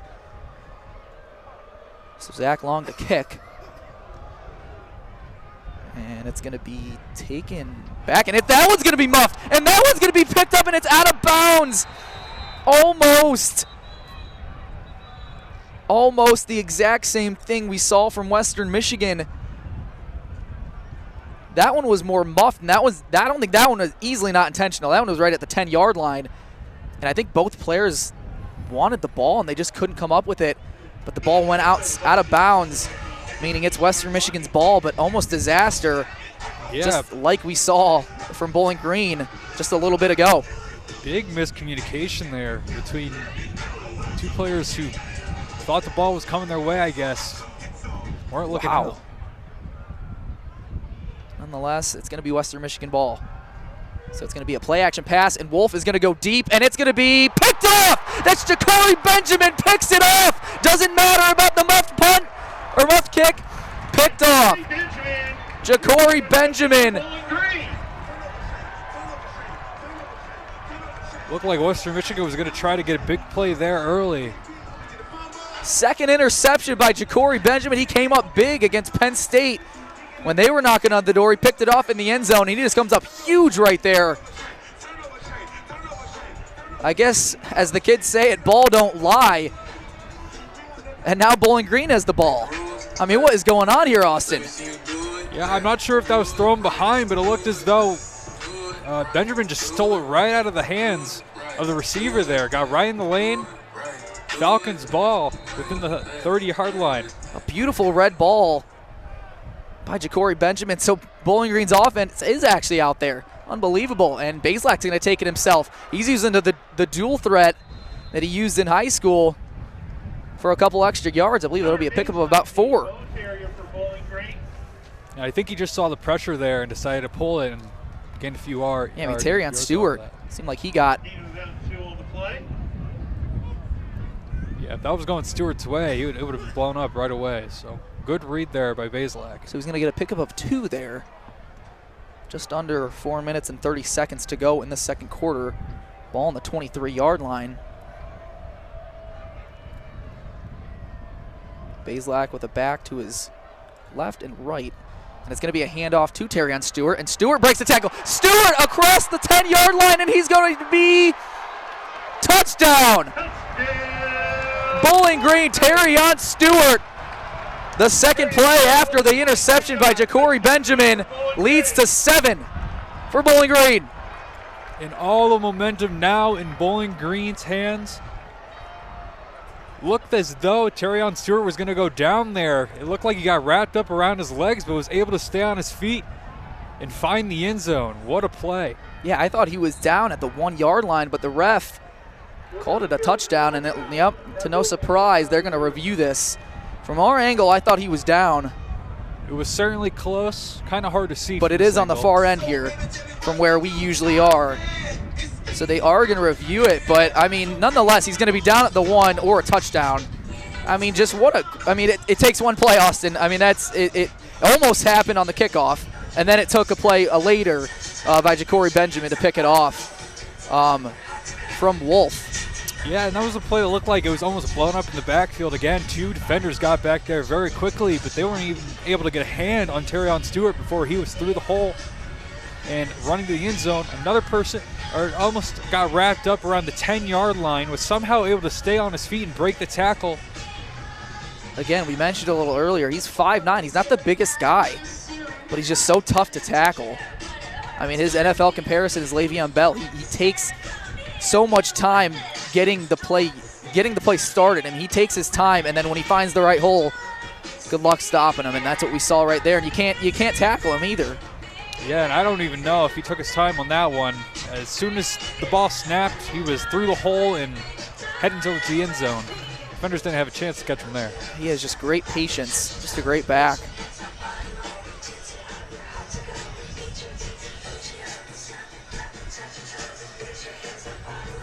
As you mentioned, whether this is a score or they're down at the 1-yard line, momentum fully in swing of the Falcons right now. I was just about to say, you mentioned it, momentum's all in Bowling Green's favor right now. And they just reviewed it and said the knee was down at the 1-yard line. Fans don't like it, but looked to be the right call. Because like I said, from our angle, it looked like he was down. But again, nonetheless, they're at the 1. I mean, they can give it right back to him and give him the touchdown. Looks like looks as though Patterson is out there this time. Jason Patterson is out there. Bazelak is under center. And they're just going to QB sneak it. A little bit of a tush push, and he's going to be in the end zone. Touchdown, a tush push for Connor Bazelak. Jason Patterson giving him that boost.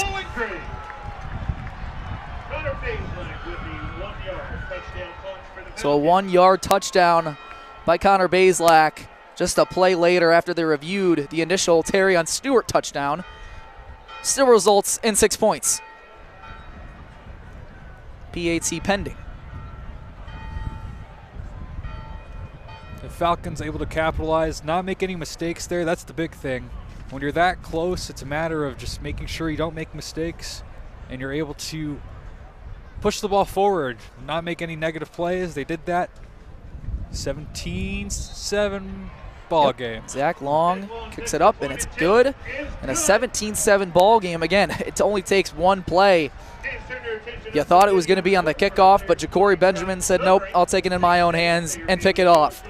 And it took him 3 plays to get into the end zone, almost 2 on the Terrion Stewart initial touchdown, but Connor Bazelak took matters into his own hands and took it in himself. You're listening to Falcon Football on Falcon Radio.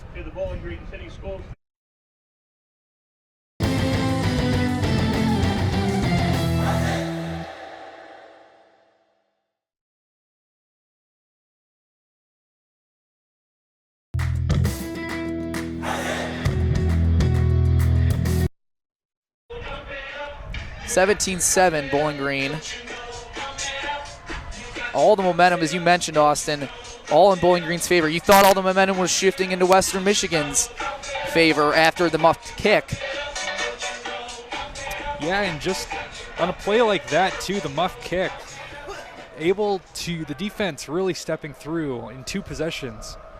Zach Long kicks it away. Another kind of a short kick. This time no miscommunication, but it's going to be taken by Nixon, and Nixon finds a way, and Nixon's going to be right down at the MAC logo on the field, so about at the 25-yard line. 3:56 to go. If it isn't for the defensive play, this might be a whole different ball game right here. The defense leading to good offense, I would say. Western Michigan, you have the ball in the Falcons' territory and 2 negative plays and a punt to Bowling Green. It's really when the offense for the Falcons started clicking. So Wolf takes back the offense after his thrown pick to Ja'Cory Benjamin. It's going to be a handoff to Nixon, and Nixon is going to find his way, and he's going to bully his way down to the 39-yard line.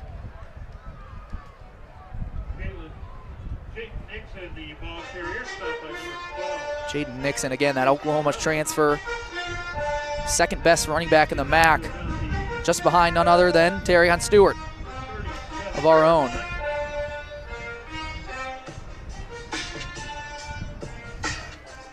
So Wolf in shotgun formation, a back to his right, a back to his left. Motions the back over to the left side, and it's going to be a screen pass, and it's going to be complete, and he's going to get some more yards. He's going to be by the 50-yard line. Zaire Salam on the pickup right there. Near midfield for Western Michigan. I think we'll see a lot more safe play calling this time from Western Michigan here. First play of their last drive with Benjamin getting the pick. They don't want to make any more mistakes like that because then the game really gets away from you. And you got all 3 timeouts plus the 2-minute timeout as well. It's going to be picked up again by Salam, and he's going to be taken out across midfield. Brock Horn taking him out of bounds, so that will stop the clock. But again, you got all 3 timeouts. That looked like that could have almost been a face mask of sorts. I thought that as well. I thought that some of the sideline was motioning for that. You got some part of the helmet, at least, is how the tackle was made. 1st and 10, ball on the 46-yard line. Wolf a back behind him. And it will be handoff to Salam again. And he's going to pick up maybe a yard or 2 on that, which will bring us to the 2-minute timeout, where they also have 3 timeouts as well, but a player is down. Joseph Sipp, slow to get up. He is up, though. Looked like some of the training came out, but it seemed like he was able to get up mostly on his own power. So that will take us to the 2-minute timeout. You're listening to Falcon Football on Falcon Radio.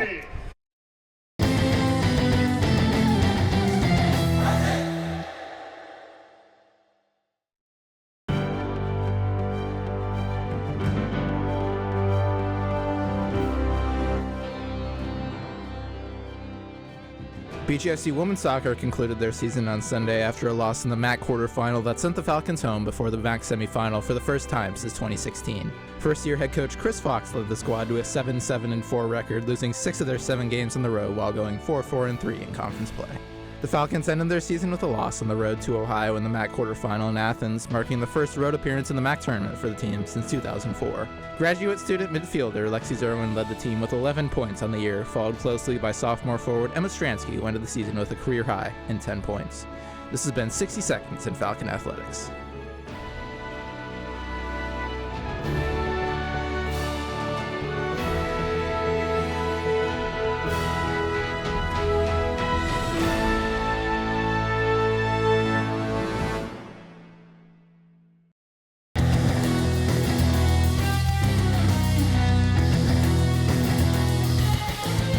Interested in joining Falcon Media Sports Network? If you're looking to get involved, send an email to sports@bgfalconmedia.com.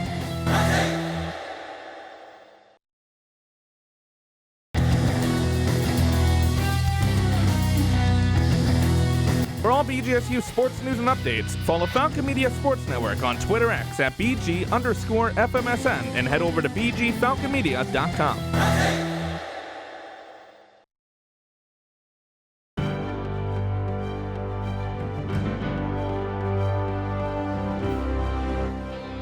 On October 4th, 2024, BGSU volleyball opposite hitter Lauren Hovey recorded her 115th career service ace in BG's comeback reverse sweep of Western Michigan, passing Paige Penrod for the most in program history during the rally scoring era. Falcon Media Sports Network's Chaz McNeil had the call of the historic moment on WBGU 88.1 FM. And that will make history. Lauren Hovey's 115th ace in the rally scoring era is in the history books as the Stroh Center applauds. This has been a Falcon Media Sports Network featured call.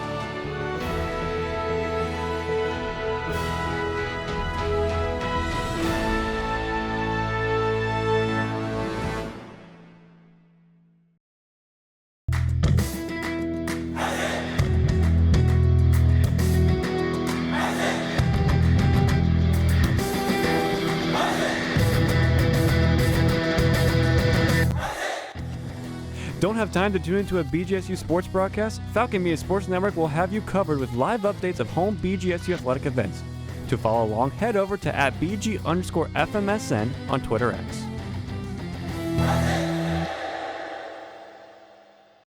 Right out of the 2-minute timeout, 17-7, BGSU leads Western Michigan with a 2nd and 8 as Western Michigan is driving the ball down the field there at the 44-yard line of Bowling Green. Hayden Wolf in the shotgun formation, a back to his left. As it's going to be a pass, and that one's going to be complete. And that one's going to be right near the first down marker. Jordan Parker on the pickup. Again, he got about 7 yards there, so it's going to be 3rd and 1 now. Clock continues to tick. Western Michigan does have all 3 timeouts. I guess they hoping they get it here and maybe start calling their timeouts as we're just a minute and 30 seconds to go. Bowling Green will get the ball to start the second half. So it's going to be a handoff to Jaden Nixon, and that's going to be a pickup. Jaden Nixon, the ball carrier, is down to the 35-yard line. Of a couple yards, meaning it's going to be 1st and 10. Ball on the 35-yard line. Clock continues to run, and whistles begin. Timeout BG. To blow, yeah. They wanted the play to go, but Charge timeout. Bowling Green. charge timeout, yes, by Bowling Green. So Scott Leffler uses his 2nd timeout. Well, Western Michigan still has all 3 of theirs. Maybe I wouldn't say a questionable call, but they did want to run the play, and it looked to be a pass. So whether that was going to be incomplete or not, but we're talking about Western Michigan saving their timeouts. yeah, the clock was going to continue to tick. That's what I'm wondering here. While Western Michigan still has all 3 of their timeouts. A couple plays ago was a big tackle by Jordan Oladoku. Someone last year in this same game had a pick 6. Yep. So $1:16 to go here. 1st and 10, ball on the 35-yard line for Western Michigan.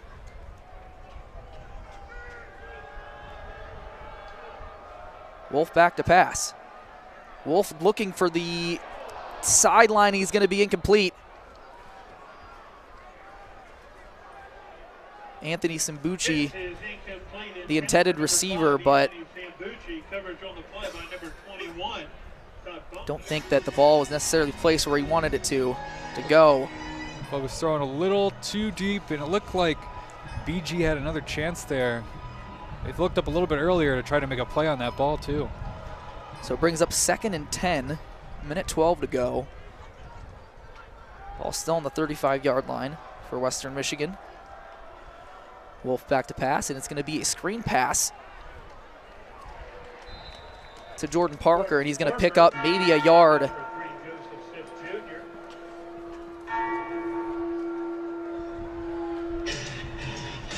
So brings up 3rd and 8 as the clock continues to run.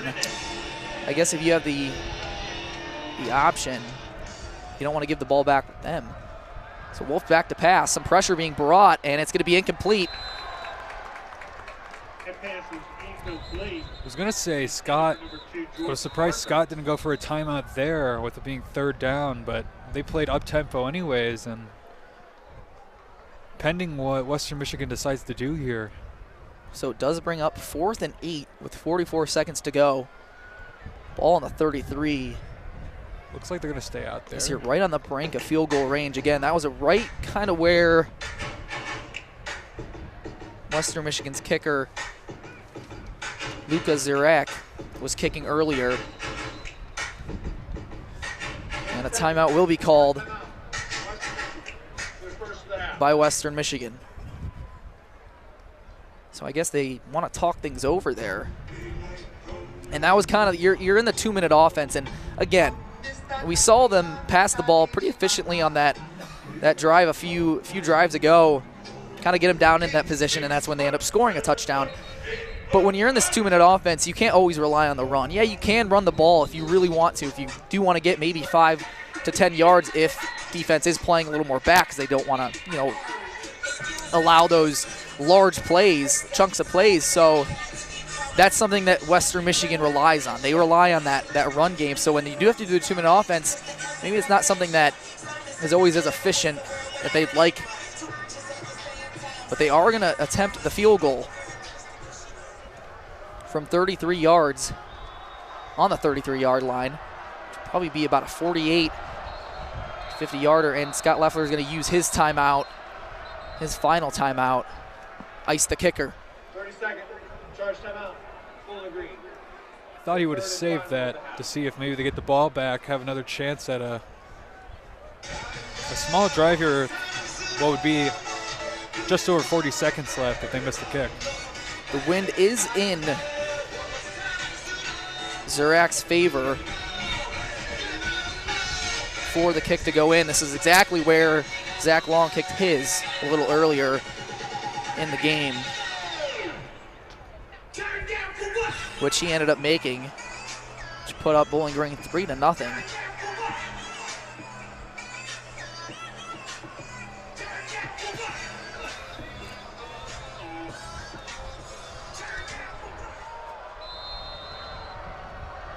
So yeah, this would be about a 50-yarder.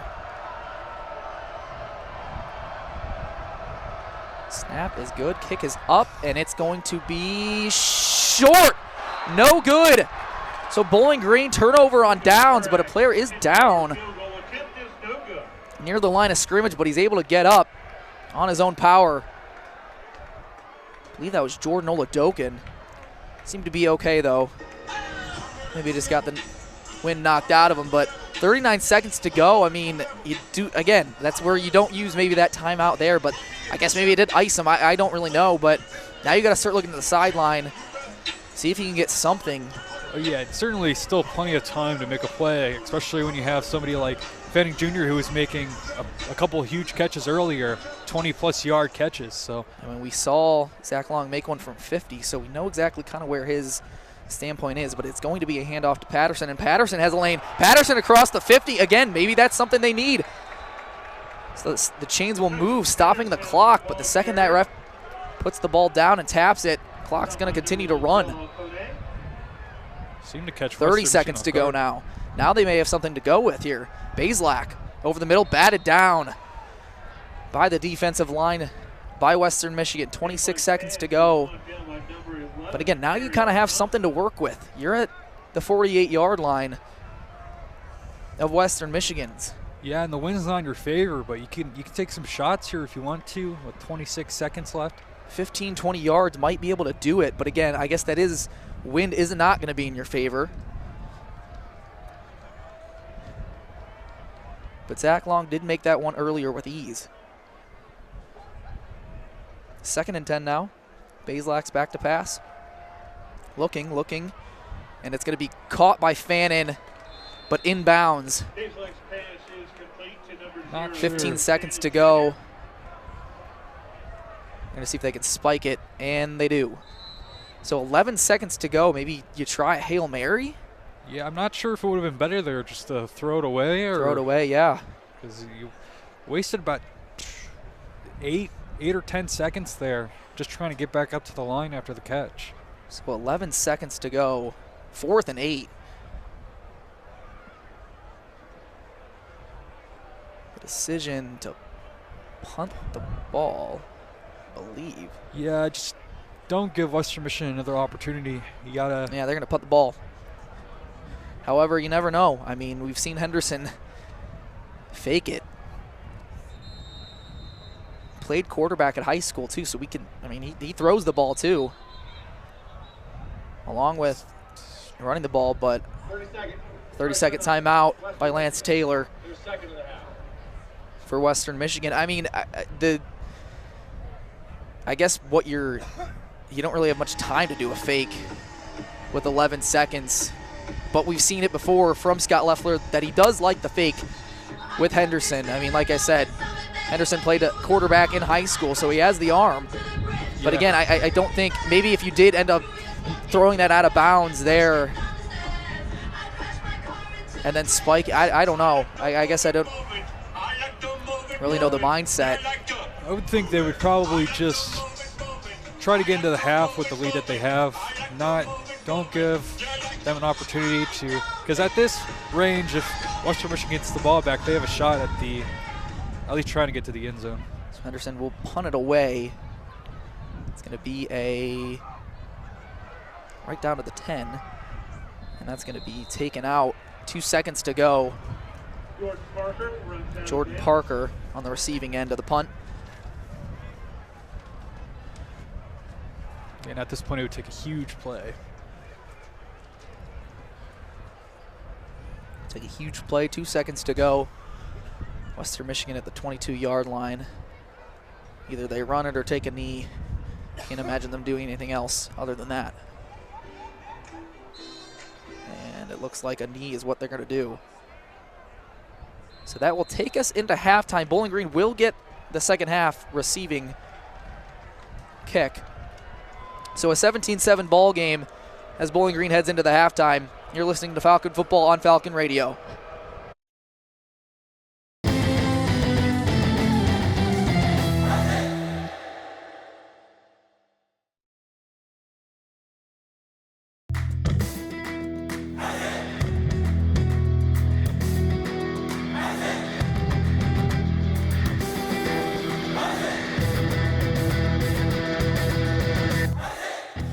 BGSU graduate Jason Jackson from the Miami Heat here. Make sure to tune into the Zig Zone every Sunday at 4 p.m. on WBGU 88.1 FM, home of the Falcon Media Sports Network.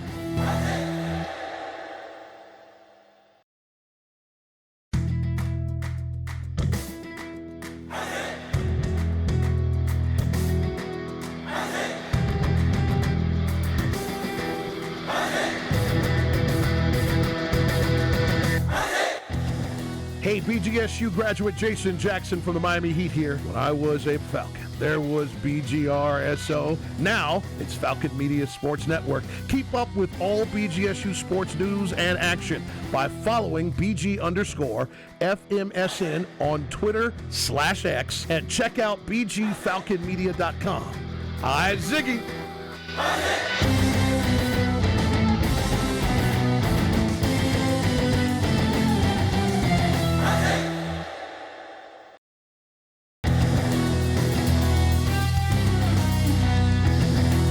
For all BGSU sports news and updates, follow Falcon Media Sports Network on Twitter X at BG_FMSN and head over to BGFalconMedia.com.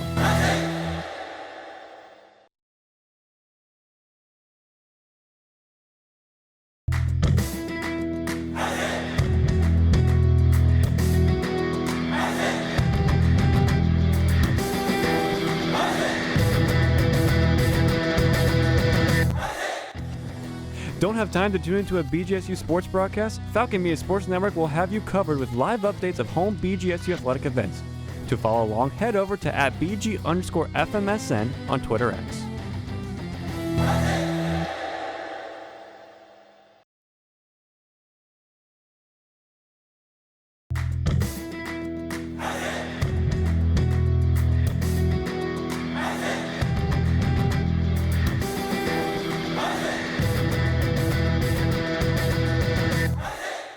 Looking for a BGSU Athletics talk radio show? Tune into the Zig Zone every Sunday at 4 p.m. where a panel of Falcon Media Sports Network members discuss the hottest BG sports topics. Only on WBGU 88.1 FM.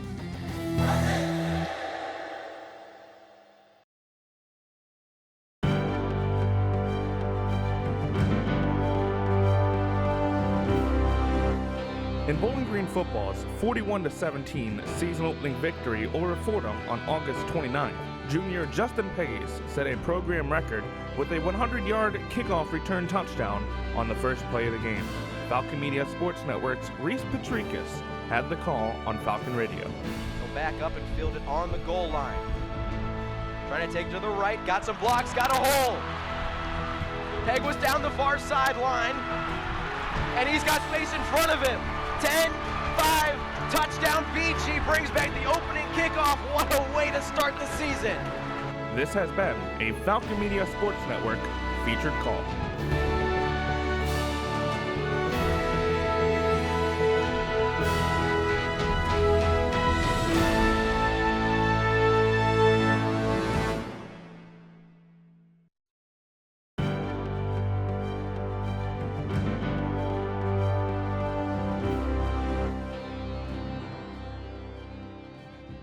On September 13th, BGSU men's soccer's Bennett Painter scored the game-winning goal against Northern Illinois, leading to the team getting nationally ranked. Falcon Media Sports Network's Lucas Kleinmeyer had the call on the WBGU PBS YouTube channel. Gonna win that one initially.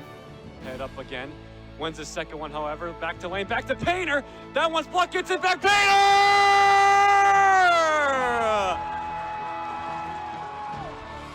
Bennett Painter paints another masterclass at Cochran Stadium. This has been a Falcon Media Sports Network featured call.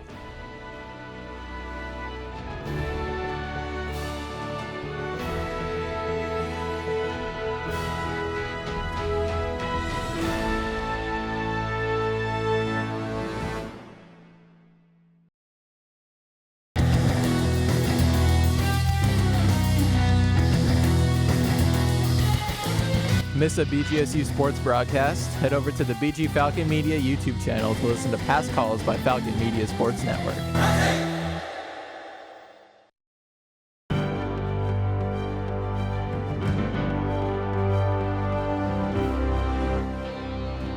BG Hockey's Brody Waters is the Falcon Media Sports Network's Athlete of the Week. In the second game of the CCHA regular season opening series against Fair State, the sophomore forward had his first career hat trick. All 3 goals came on power plays, 1 in the first period and 2 in the second period, a huge part of the 5-4 victory over the Bulldogs. With the Hattie, Waters doubled his season goal total, snapping a 4-game scoreless streak and leading the team in goals by 4. He also leads the CCHA in goals, is 3rd in total points, and 2nd in shots taken. Nationally, he's tied for 2nd in the most goals scored, 2nd in power play goals, and tied for the 3rd in average goals per game. This has been the Falcon Media Sports Network Athlete of the Week.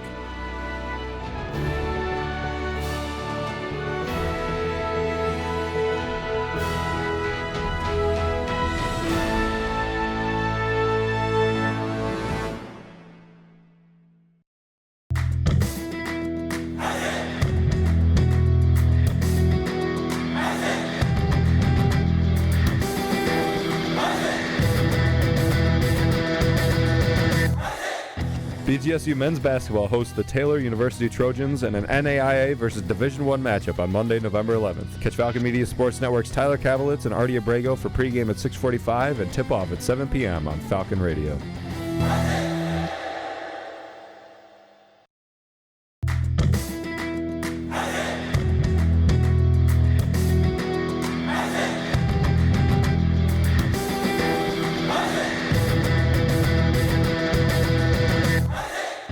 Falcon Media Sports Network is finally back on the road with BGSU hockey. Make sure to catch the voice of Falcon Hockey, Ben Korak, on the call for every BGSU game this season on WBGU 88.1 FM.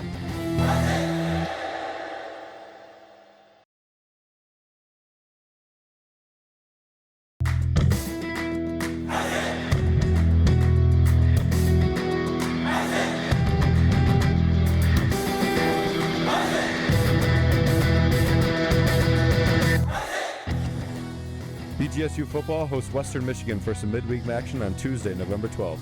Catch all the action with Sean Connolly and Austin Roos at 6:45 for pregame and 7 p.m. for kickoff on Falcon Radio.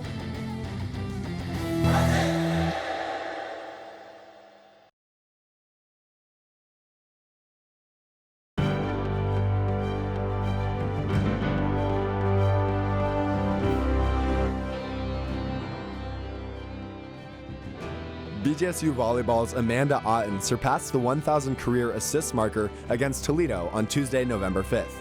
This year, she has added 781 assists to last season's 257. Otten added 63 assists to her resume in a single game after the October 10th matchup against Eastern Michigan. Otten is a sophomore setter originally from Batavia, Illinois. She is a 3-time MAC Setter of the Week award winner, having earned the title twice this season. During her freshman year, Otten tied for 11th in the nation with triple doubles. This has been 60 Seconds in Falcon Athletics.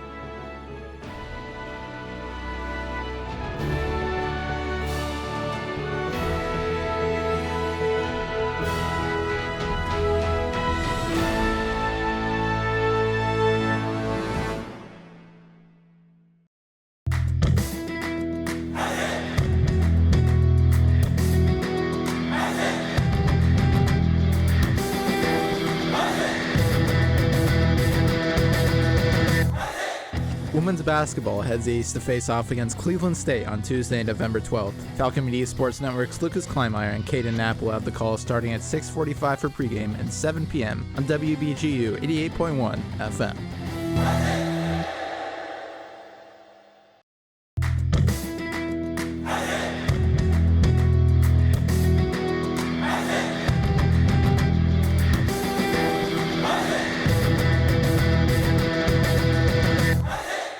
Looking for a BG Athletics discussion show? Check out The Swoop, where a rotating cast of Falcon Media Sports Network co-hosts talk everything BGSU athletics. New episodes are available every Thursday at 6 p.m. on the BG Falcon Media YouTube channel.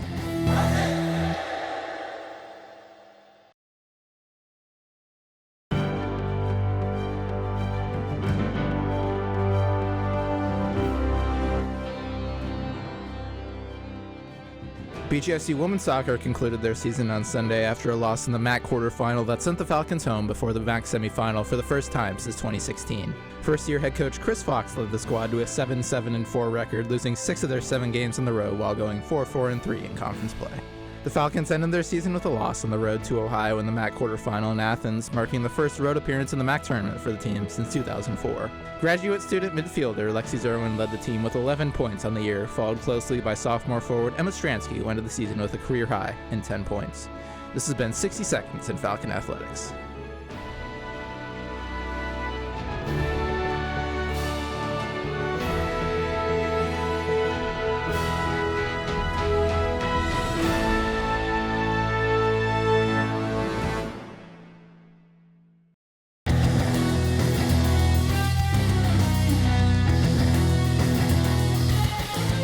Interested in joining Falcon Media Sports Network? If you're looking to get involved, send an email to sports@bgfalconmedia.com.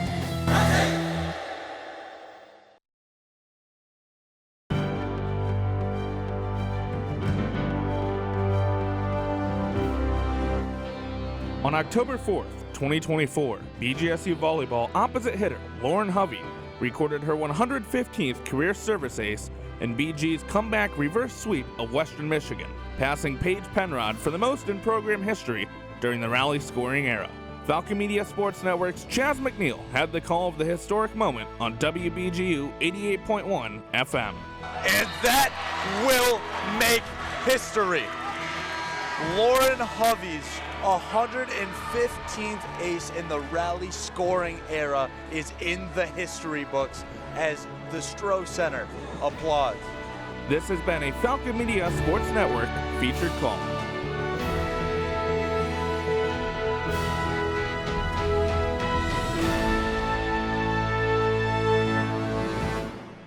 Imagine all the things you'd be 17-7 here at halftime of the Bowling Green Western Michigan game. It seemed like, Austin, there was a momentum shift. Obviously, right in front of us, Western Michigan recovered a muffed kick, and then right back on that end, a picked off by Ja'Cory Benjamin. What were your takeaways, Austin, in the first half? Start out the game, it seemed pretty even. To start out the game, it seemed pretty even when it came to defensive play from both teams. The Falcons obviously came out and seemed like a more fluid team offensively. That first drive we mentioned it seemed as though they were able to pull out a lot of different types of plays. We saw trick plays, play action, sweep plays, and a whole bunch of other things. But you point out the muffed kick on Bowling Green, which you would think would be a complete momentum swing for Western Michigan. But ever since that point, it has been completely in the Falcons' favor on both defensive and offensive side of the ball. Yeah, but that was with about 10 minutes to go in the second quarter. And like you said, right after that, you felt like it was all Western Michigan, but then the defense came out, 2 negative plays, and then, an incomplete pass brought them out of field goal range. And then, like you said, right after that, it was all Bowling Green, it seemed like at that point. We saw another muffed kick on the initial kick, and it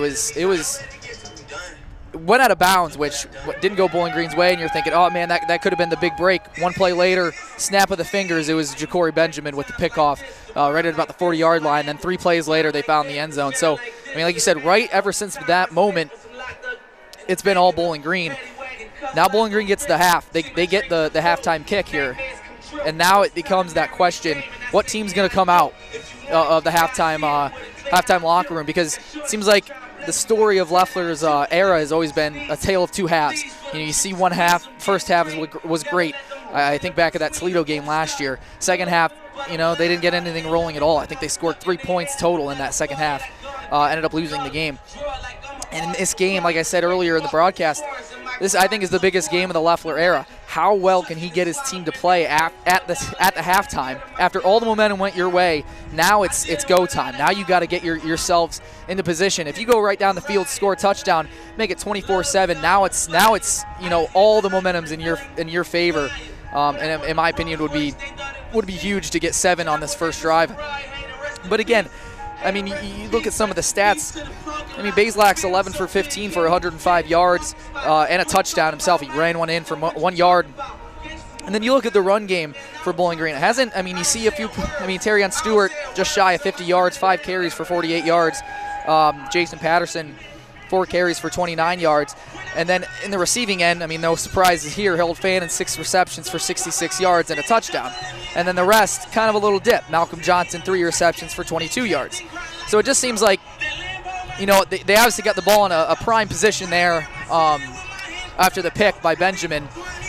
And it seems like they didn't need the field position to they don't need the best field position to. They took it 84 yards on their other drive to score a touchdown. So, they can do it both ways. On the Western Michigan side, Hayden Wolf, ironically, is also 11 for 15 for 77 yards, but an interception as well. Jalen Buckley is the leading rusher for Western Michigan, only 27 yards. Jaden Nixon, 6 carries for 24 yards as well.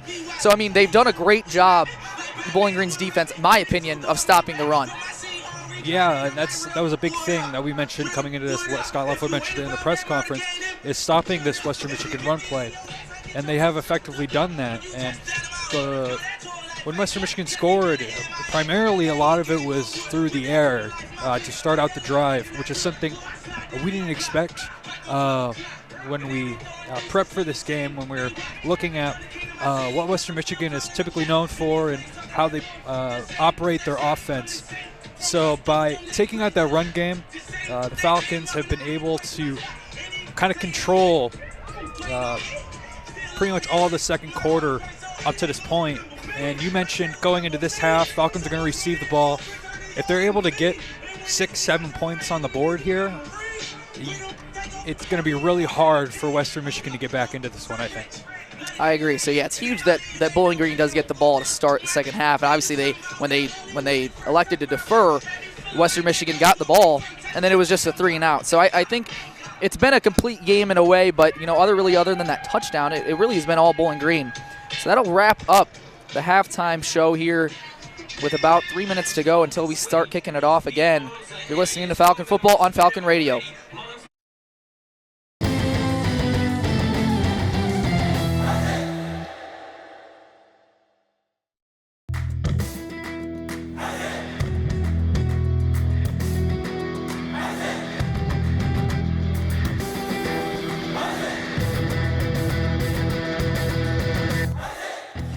BGSU graduate Jason Jackson from the Miami Heat here. Make sure to tune into the Zig Zone every Sunday at 4 p.m. on WBGU 88.1 FM, home of the Falcon Media Sports Network.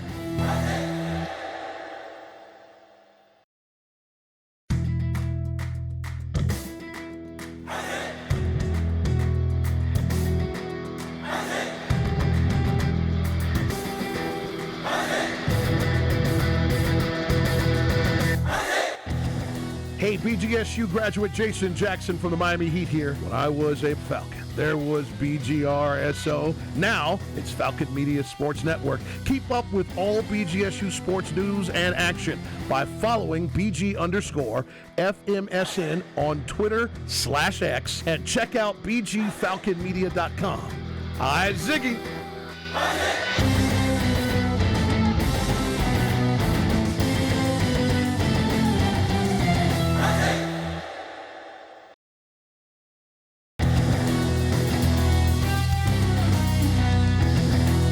For all BGSU sports news and updates, follow Falcon Media Sports Network on Twitter X at BG_FMSN and head over to BGFalconMedia.com.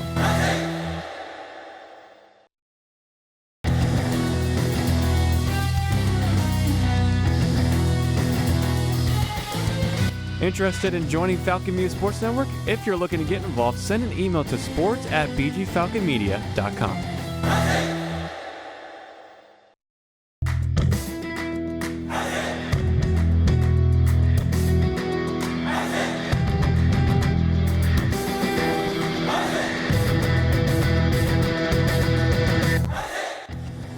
Don't have time to tune into a BGSU sports broadcast? Falcon Media Sports Network will have you covered with live updates of home BGSU athletic events.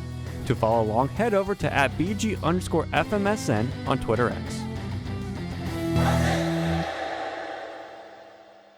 Welcome back in to start the second chapter here at Dwight L. Perry Stadium. Bowling Green holds the 17-7 lead over Western Michigan here. And as mentioned, Bowling Green will get the ball to start the second half here. Justin Pagis and Rakeem Smith back to receive.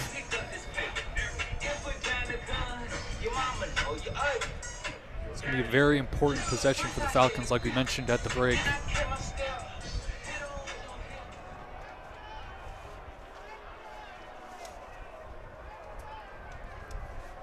Up and away, and we start the second half. And another short kick, and that one, did it land out of bounds? It did. So they're going to call the penalty there. Add on a few extra yards. So maybe that first one that we saw right in front of us, I just don't know, maybe the kid just doesn't have that strong of a leg to get it out. Well, when I initially saw the muffed kick, it looked like he kicked it a little too high. It looked like I don't know if it just bounced off of his foot weirdly, or the way he kicked it. I don't know if it was so much about strength, but on that first one. I mean, that one looked like a mirror image of at least where it landed yardage-wise. Mm-hmm. But that one landed out of bounds, giving them an extra 10 yards. So Bowling Green, 1st and 10 at the 35-yard line. It'll be a jet sweep to Rakeem Smith, and Rakeem Smith is going to go nowhere. Maybe pickup of 1 yard line, or 1 yard. He's about one on the play, brought down by number 5, Aaron Wofford.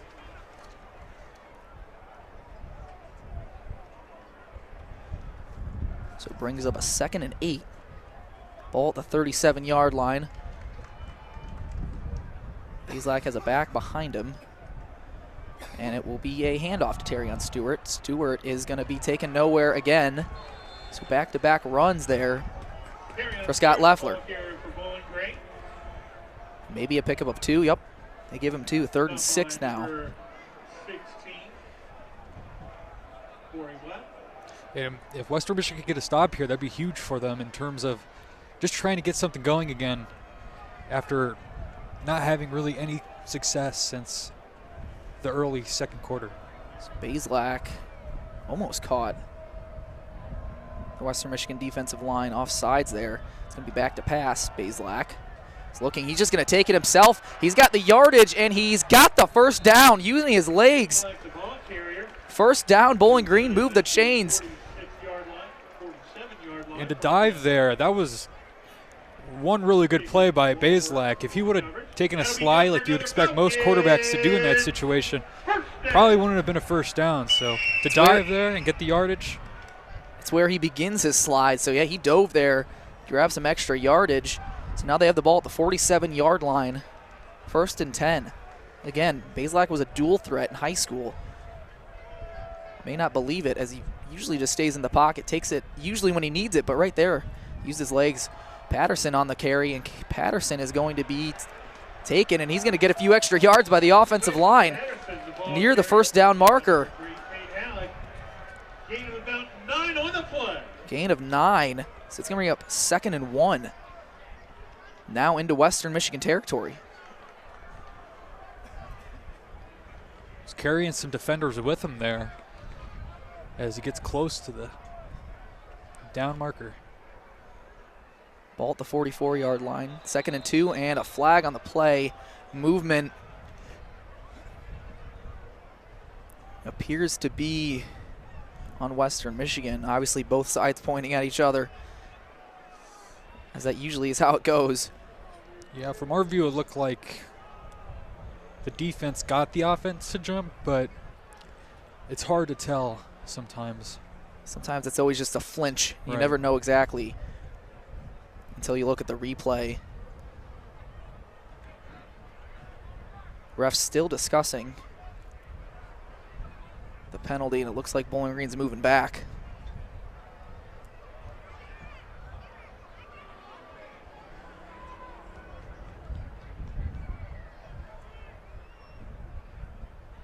The offensive player that moved was not threatened by the defensive player, therefore it is a false start.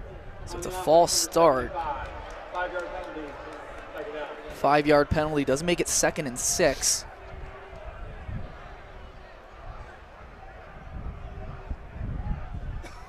The Falcon faithful not a fan of the call.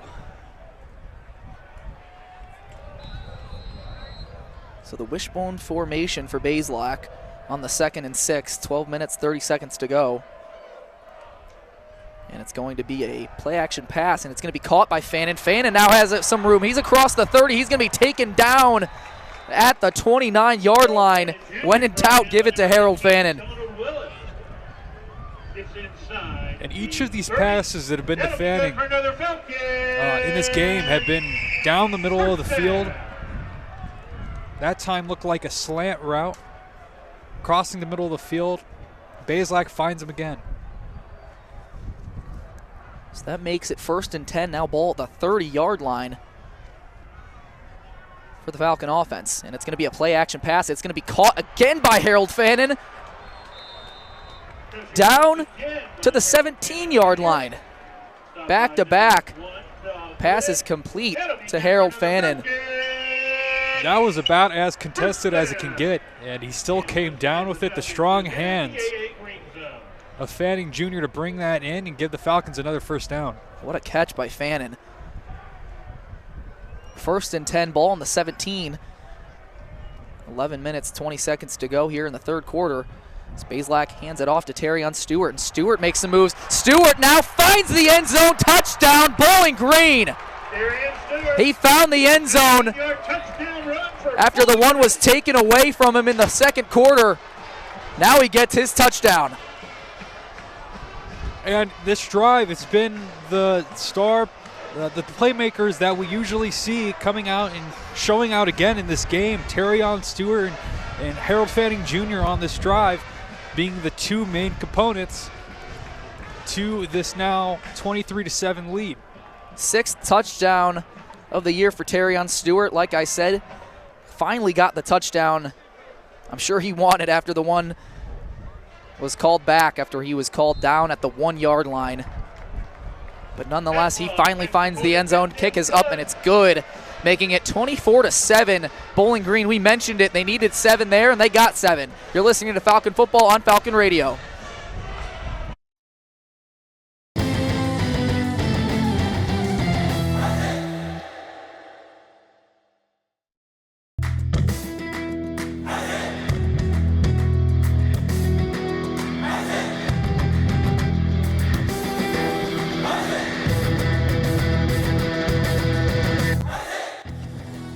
have time to tune into a BGSU sports broadcast? Falcon Media Sports Network will have you covered with live updates of home BGSU athletic events. To follow along, head over to @BG_FMSN on Twitter X.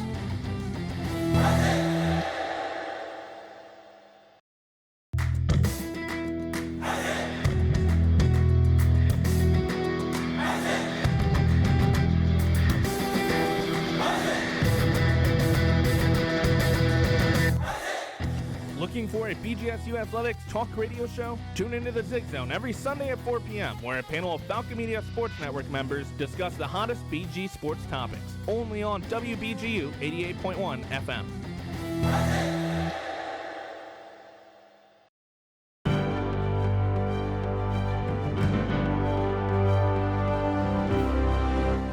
In Bowling Green football's 41-17 season opening victory over Fordham on August 29th, junior Justin Pegues set a program record with a 100-yard kickoff return touchdown on the first play of the game. Falcon Media Sports Network's Reese Patricus had the call on Falcon Radio. Go back up and field it on the goal line. Trying to take to the right, got some blocks, got a hole. Peg was down the far sideline, and he's got space in front of him. 10, 5, touchdown BG brings back the opening kickoff. What a way to start the season. This has been a Falcon Media Sports Network featured call.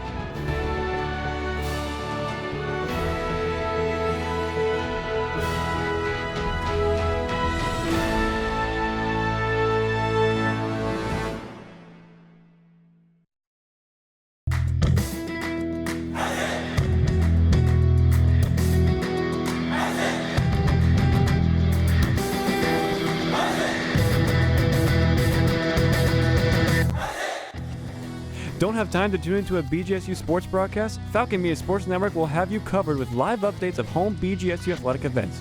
To follow along, head over to @BG_FMSN on Twitter X. Bowling Green now leads 24-7 thanks to a 17-yard run by Terrion Stewart to find the end zone.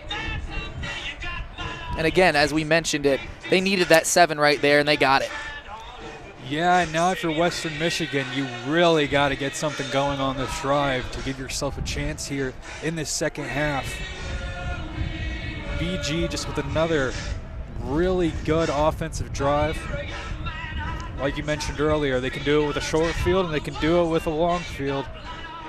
And they capitalized again there with their 2 big playmakers. And something that, I mean, we did see it, is that they can throw the ball. They just rely heavy on the run. So if you can stop the run, obviously you're going to have to stop the pass as well, but it seems like they're doing a pretty good job at that. Zach Long kicks it away. Nope, ball fell off. The wind playing a factor there.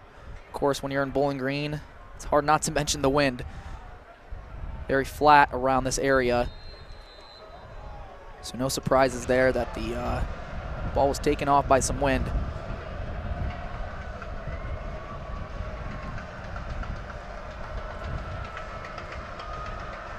Now the kick is away. It's going to be taken by Nixon at about the 4-yard line. Nixon with some space. Nixon has some opening, and he's going to be taken down at the 31-yard line. Boy, if he wasn't tackled there, could have had a couple more extra yards there, potentially finding the end zone. Yeah, there were not a lot of defenders after the tackle there from Oladokin. Definitely could have had a chance at the end zone there if it wasn't for the tackle. So Western Michigan's offense gets the ball with 11 minutes, 3 seconds to go in the third quarter. Ball at Western Michigan's 32. 1st and 10. Wolf is back to pass. So we're seeing them pass, and he's going to be taken down. Looks to be Ali Saad. CJ Brown, rather, on the defensive line.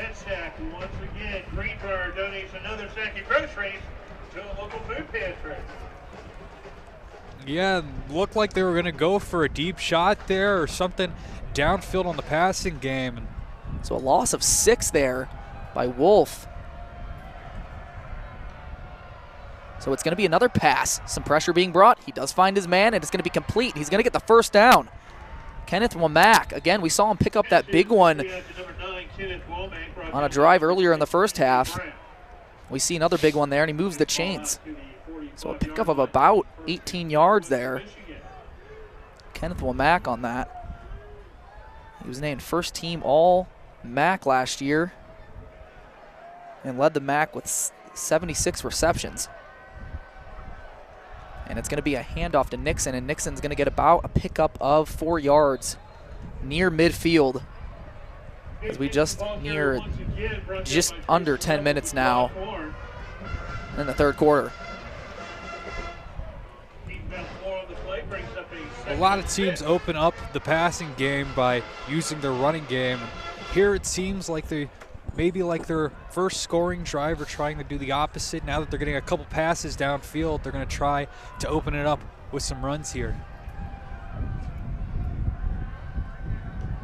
And it's going to be a pass by Wolf. Wolf is back to pass. Pressure being brought. And he's going to be taken down again. Third sack by the Bowling Green defensive line. Dontrez Brown with a big sack, bringing up third down. The Falcons just keeping the pressure on this offensive line. A lot of times when you have a lead like this, you're trying to watch out for the pass, so you're keeping people back.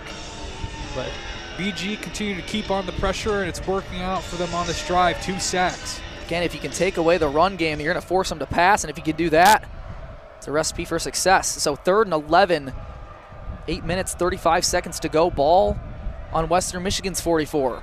They had it at midfield about, and a flag comes into play. Delay of game now. Bowling Green defense loving it. Moving them back 5 yards, making it 3rd and 16. All kinds of flusterness for the Western Michigan offense. And it looks like BG's going to look to at least show some pressure here. Show some pressure, and they're just going to try and block that first down line as well. Everyone's either up front or out back. And Wolf back to pass. Pressure being brought, and he's going to have to throw it away. So a big stop by the Bowling Green defense. You thought after that Womack reception that they were maybe going to potentially be in the, at least get into BG territory. But the Bowling Green defense, again, coming up big. Yeah, and this is the second time in midfield where the drive was completely stalled. We saw it after that muffed kickoff where they stopped him behind. Kick is up and away. Pegues will muff the punt, and I believe he got over it. But my, oh my, that's the 3rd muffed punt / kick today. I don't know if the cold's playing a factor or what, but he does fall on it, so Bowling Green's offense will get the ball back at about the 26-yard line when we return. So you're listening to Falcon Football on Falcon Radio.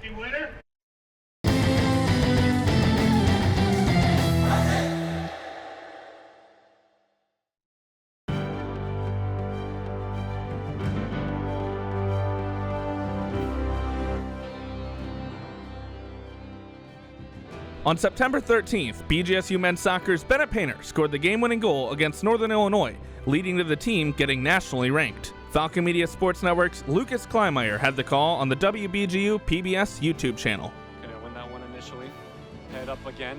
Wins the second one, however. Back to lane, back to Painter. That one's blocked, gets it back. Painter!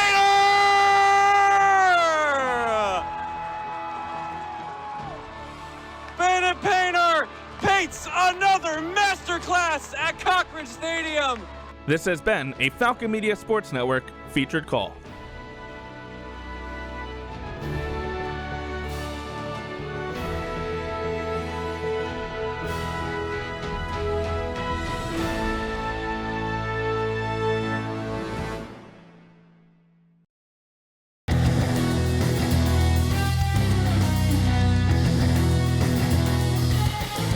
Miss a BGSU sports broadcast? Head over to the BG Falcon Media YouTube channel to listen to past calls by Falcon Media Sports Network. This is Jay Crawford, former ESPN SportsCenter anchor and proud former member of the BGRSO sports organization right here. You're listening to 88.1 FM WBGU HD1 and HD2, broadcasting more games than any other student-run organization in the country.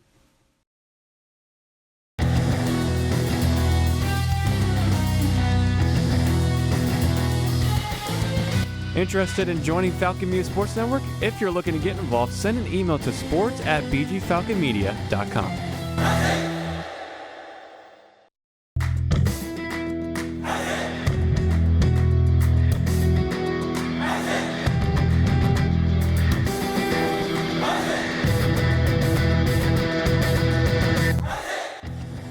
Don't have time to tune into a BGSU sports broadcast? Falcon Media Sports Network will have you covered with live updates of home BGSU athletic events. To follow along, head over to @BG_FMSN on Twitter X.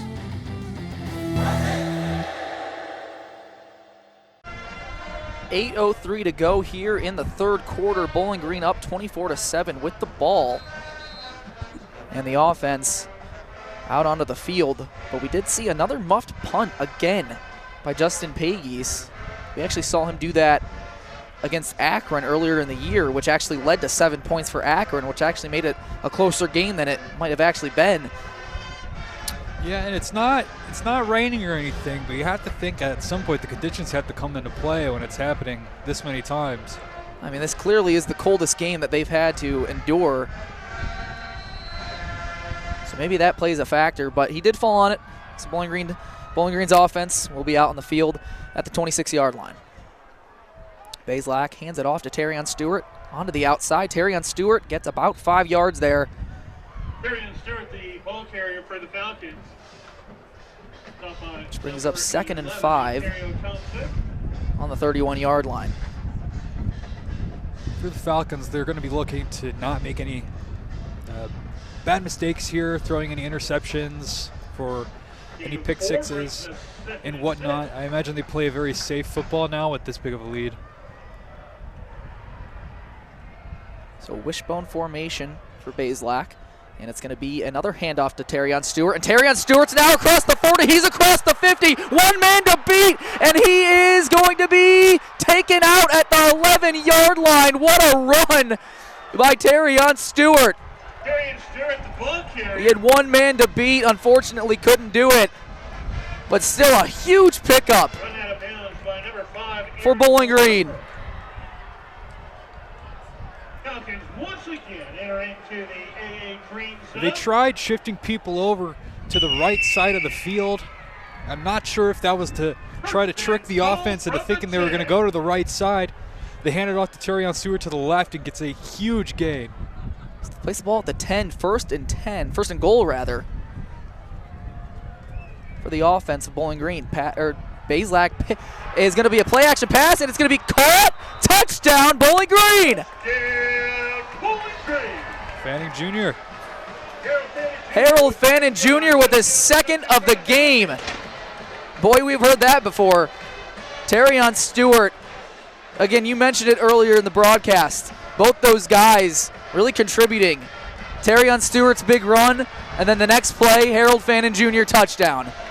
Yeah, and it's not a two-man team, but when you're hearing these guys' names so many times being key contributors to everything the offense is doing in this game so far, it's a sight to behold. Extra point is up, and it is right through. 31-7 now. Bowling Green leads after a huge run by Terrion Stewart to get him in the position. And then all it took was a 10-yard pass by Bazelak to Harold Fanning for a second touchdown of the game.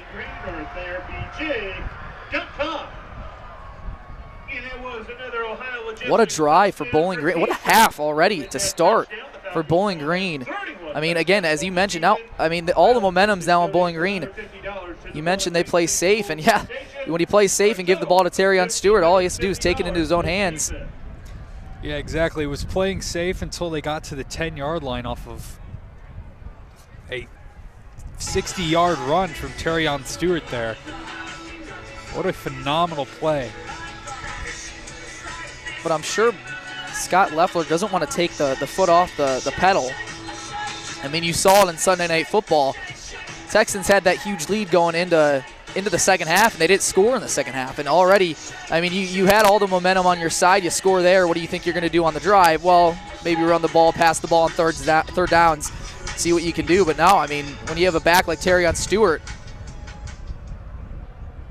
foot's always going to be on the pedal.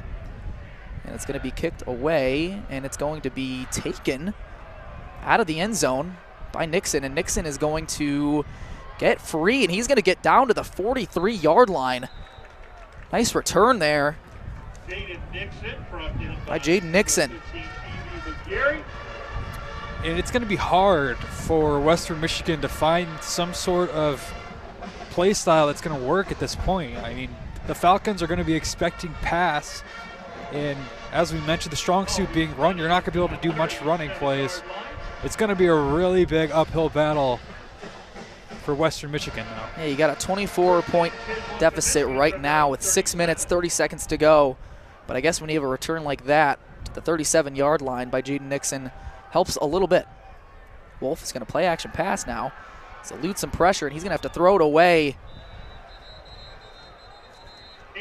as Miles Bradley flag on the play gave the pressure, forcing him to throw it away. But again, yeah, flag on the play. We'll see what that's all about.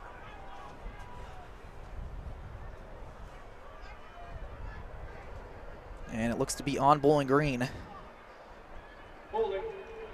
Holding on Joseph Sipp, which only helps Western Michigan. Ball was at the 37-yard line, now at the 47. Almost into BG territory. Just one play. And it's going to be a handoff to Salam, and he's going to break a tackle, and he's going to get about 6 yards there. And this is the part of the field where it's appeared that Western Michigan can't really get anything going. We saw it twice now where they get to the middle of the field and they completely stall, but a good sign there, 6 yards on the first play. So 2nd and 5. Now ball is across midfield into BG territory as we just hit under 6 minutes to go in the third quarter. In quarter number 3. As it's going to be another handoff, and that one's going to be to Buckley, and he's going to be stopped about a yard or two short of the first down.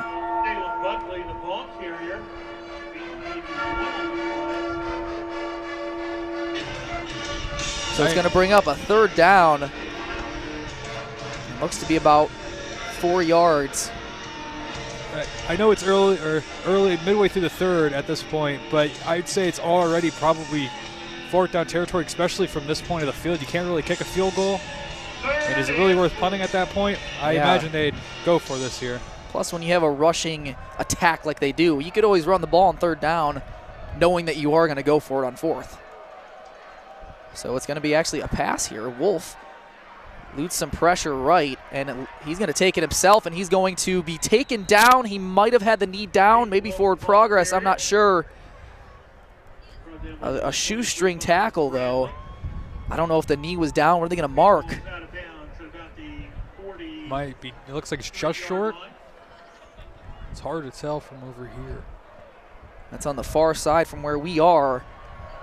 Chains are not moving, though, so it brings up a 4th and 1. I believe this is like 4th time this has happened for the Western Michigan offense, bringing up 4th and 1. 4th and 1 from the 44.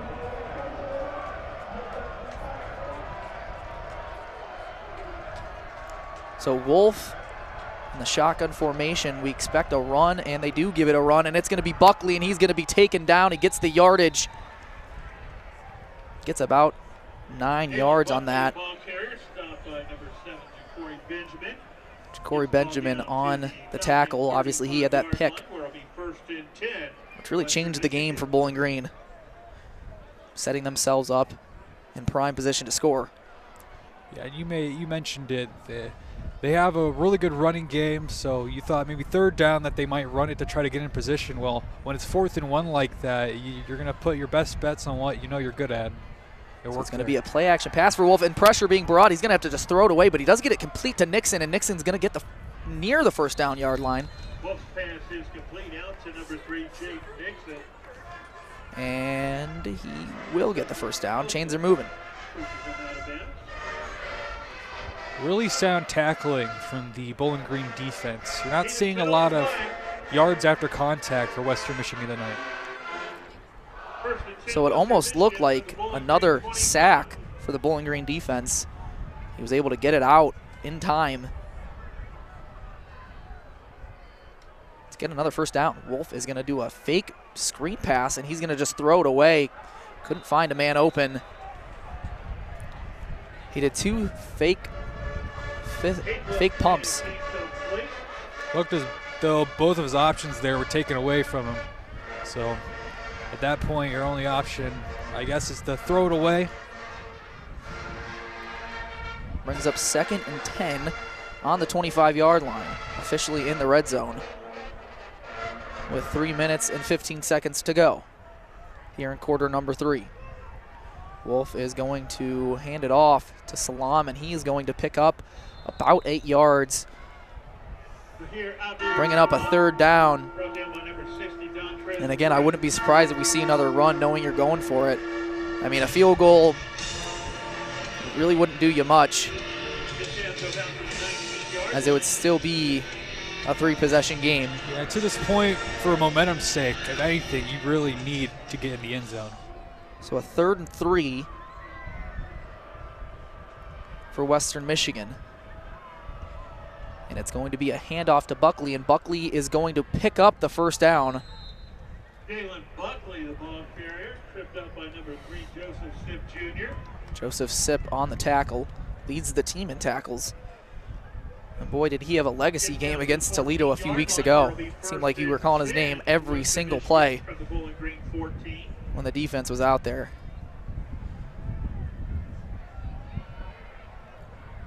So a 1st and 10 now, ball at the 14-yard line. And it's going to be another trickery play, and they're going to give it to Wolf, and it's going to be a pass, and the ball was off mark for Wolf. That was Anthony Simbucci off the throw. He had him wide open. He did have him wide open. It was a walk-in touchdown. Tried doing their own little Philly special. Couldn't find it, though. I mean, that's a critical play, because it usually, when you get the right setup and you know it's going to, you know you're calling that play, and you get the right guys where they need to be, and that happened right there, you need to execute. And I'm sure Sambucci is going to be thinking about that one all night, knowing he had a touchdown. And Wolf is going to hand it off to Salam, and he is going to be stuffed after about a pickup of 5. A really solid drive from Western Michigan here, but a lot of time running off the clock. Yeah, I believe they got the ball with about 6 minutes to go. But I mean, that's I wouldn't say a problem, but something you always have to take into account when you do have a rush-first offense, is that when you do need to get something rolling and your pass game isn't necessarily on point, you know some of that clock is always going to be taken off. I mean, we saw it against Northern Illinois. They have a tremendous rushing team, and they love the time of possession. They own the time of possession every single game. So Brock Lowry, though, is going to be in at quarterback, and he's going to actually take it himself, and it's going to be stuffed. He got a pickup of maybe 1 yard. It's going to bring up 4th down. He didn't find the end zone. Brock Lowry, the ball carrier, brought down by number 90, Devontae. Now under a minute. The Wolf back in. Situation where they're still probably going to have, they're going to have to go for this. So it's 4th and 1. Yep, they're going to have to go for it. You go 6 minutes, you got to find the end zone with this much of a deficit. That's now 40 seconds to go in the 3rd quarter. They need a yard to continue the drive. So Wolf is back in at quarterback for Western Michigan. It's going to be a handoff, a flag on the play, and it's going to be a touchdown as it stands for now for Buckley, his 2nd of the game, but a flag on the play.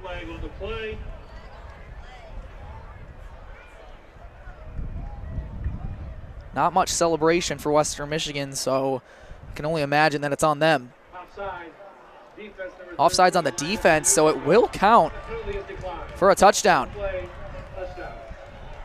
So Buckley finds the end zone for the second time today. Absolutely huge drive for Western Michigan to give themselves even just a shot here at getting back into this game. And they're going to go for 2, trying to make it a 16-point ball game. So Wolf is going to fake the handoff, trying to find something. He's got a lane, all kinds of time to throw, finds into the back of the end zone, and it's going to be incomplete. It was a 50-50 ball, almost picked off, almost caught, but in the end, it was incomplete. So they don't convert on the third down. So now it's still an 18-point ball game. It looked as though there Sambucci almost had to play defense, as that looked like it was about to be an interception in the end zone. Off a 2-point play, of course. But so they failed to convert the 2-point conversion. However, they do get 6 points on the board. Bowling Green's offense when we return. You're listening to Falcon Football on Falcon Radio.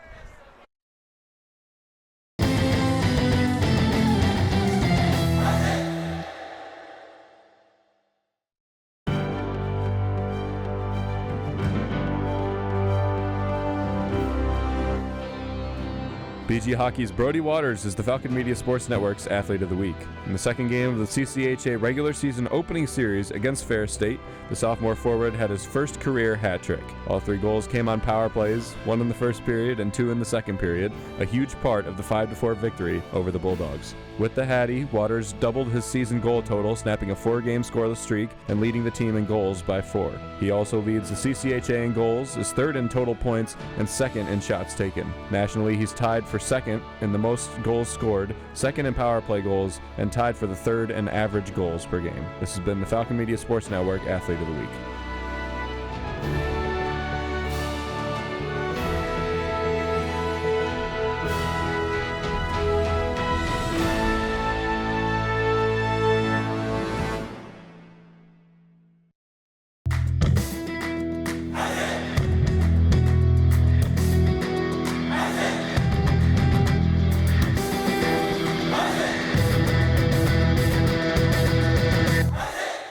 BGSU men's basketball hosts the Taylor University Trojans in an NAIA versus Division I matchup on Monday, November 11th. Catch Falcon Media Sports Network's Tyler Kavelitz and Artie Abrego for pregame at 6:45 and tip-off at 7 p.m. on Falcon Radio.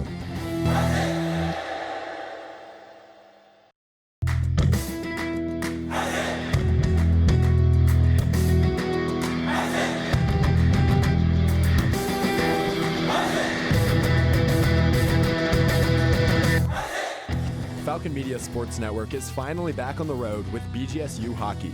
Make sure to catch the voice of Falcon Hockey, Ben Korak, on the call for every BGSU game this season on WBGU 88.1 FM.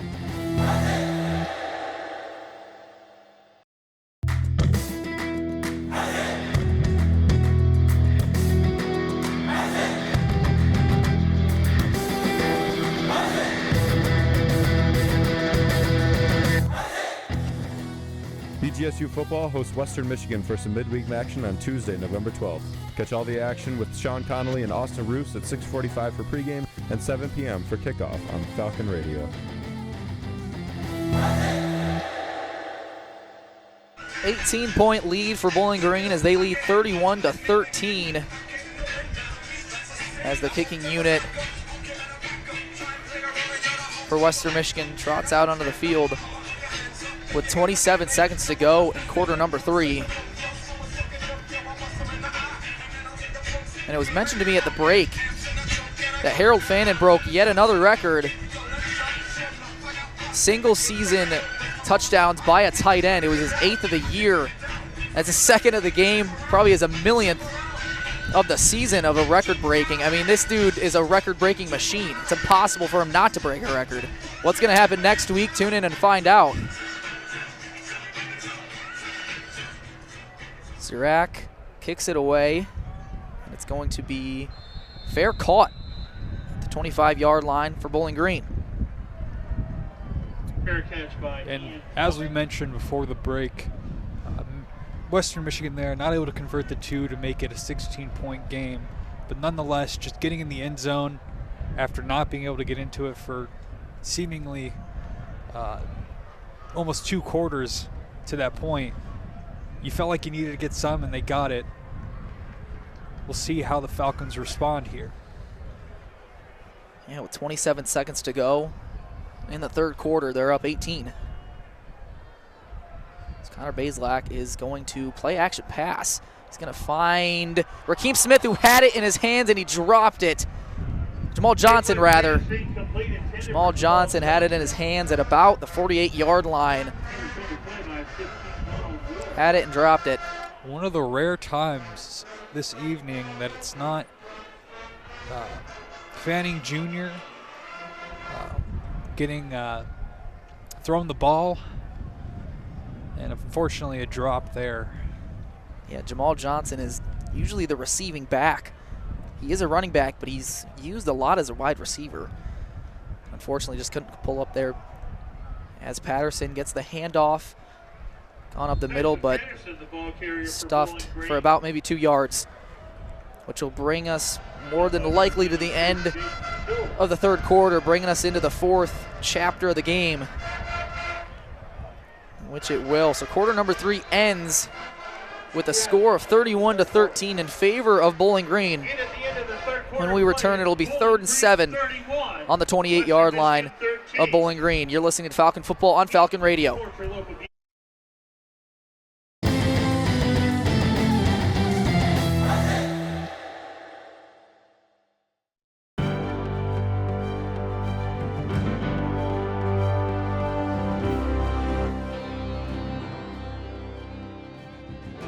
BGSU volleyball's Amanda Otten surpassed the 1,000 career assist marker against Toledo on Tuesday, November 5th. This year, she has added 781 assists to last season's 257. Otten added 63 assists to her resume in a single game after the October 10th matchup against Eastern Michigan. Otten is a sophomore setter originally from Batavia, Illinois. She is a 3-time MAC Setter of the Week award winner, having earned the title twice this season. During her freshman year, Otten tied for 11th in the nation with triple doubles. This has been 60 Seconds in Falcon Athletics.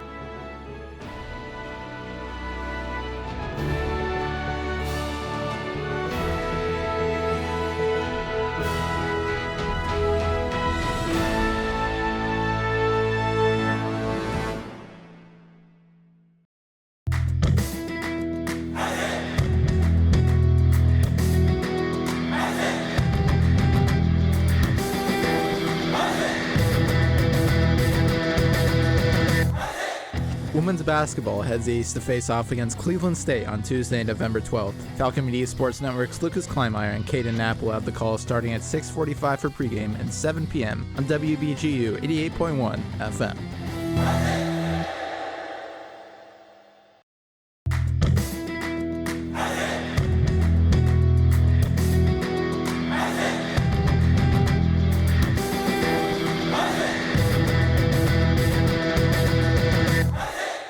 Looking for a BG Athletics discussion show? Check out The Swoop, where a rotating cast of Falcon Media Sports Network co-hosts talk everything BGSU athletics. New episodes are available every Thursday at 6 p.m. on the BG Falcon Media YouTube channel.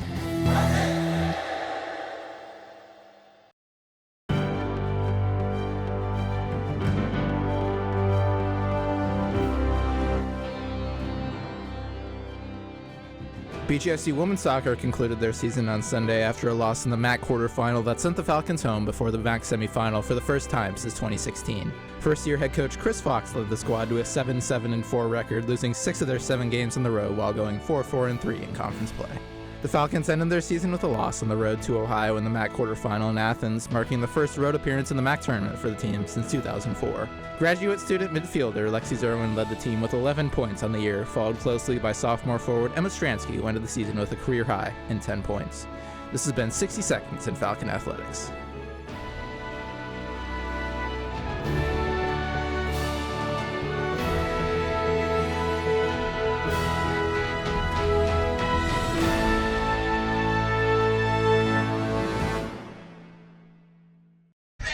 One more quarter to go here in Bowling Green, Ohio. 31-13 in favor of Bowling Green in our game. There's a few other games going along in the Mid-American Conference. Austin, what are they? Yeah, so around the MAC, we have Ball State going up against Buffalo in a tight one. The score is Ball State 35, Buffalo 31 with 2:46 left to go in the third quarter. And then we have Toledo with a large lead over Central Michigan, a team that Bowling Green saw last week. And then tomorrow, a couple key matchups to look for out of these top 4 teams. Miami takes on Kent State, and then Ohio takes on Eastern Michigan, as well as NIU taking on Akron tomorrow. Can't get better than midweek action, as we have a 3rd and 7 for Bowling Green at their own 28-yard line to start off the fourth quarter. And Bazelak's back to pass. Bazelak eludes some pressure. Does he find a man? He does, and it's going to be picked up by Harold Fannin. Fannon's across the 50.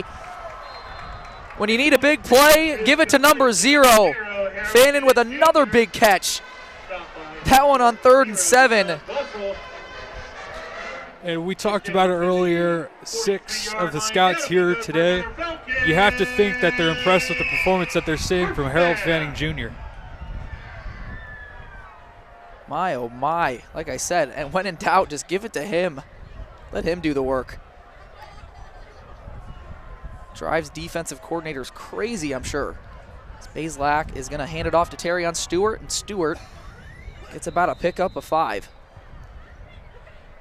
You talked about Scott Loeffler keeping the pressure on. You see it there. We saw it at the beginning of the drive. They opened up with a pass that was dropped, but even there, also, again, on 3rd and 7, going for a pass instead of opting to try to run out more clock here. Yeah, you were just trying to extend the drive there, and I thought for a second Bazelak was going to take it. He might have had a lane, but obviously if you have just a glimpse of Harold Fanning, you're just going to want to toss it up to him. Clearly it worked. So they have the ball now at the 39-yard line as a 2nd and 6. That's going to be another handoff to Terrion Stewart, and Stewart is going to be taken down after about a gain of 4. So it's going to bring up 3rd down. Clock does continue to tick, though. 13 minutes, 20 seconds to go in the fourth quarter. A 3rd down and 4 yards to go. So another 3rd down they're faced with.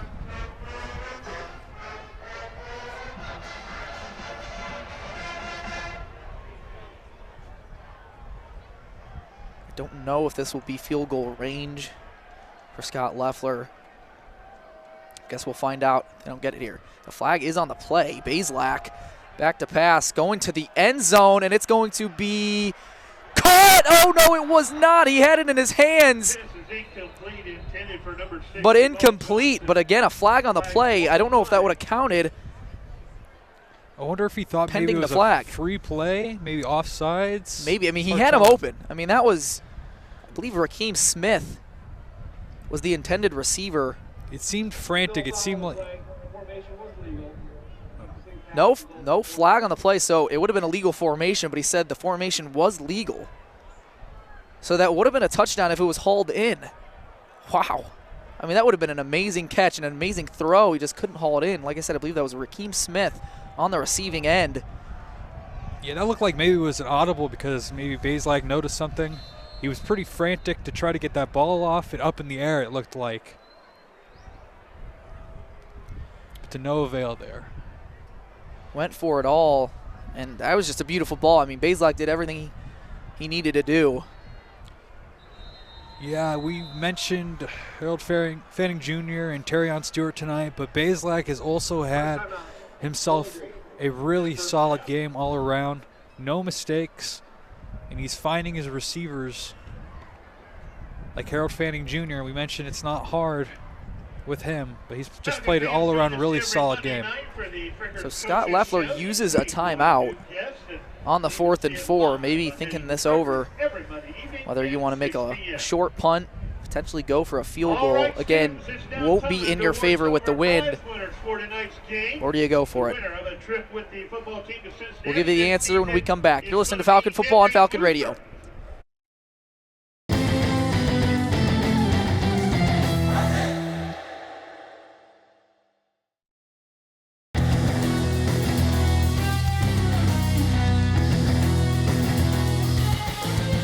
Interested in joining Falcon Media Sports Network? If you're looking to get involved, send an email to sports@bgfalconmedia.com.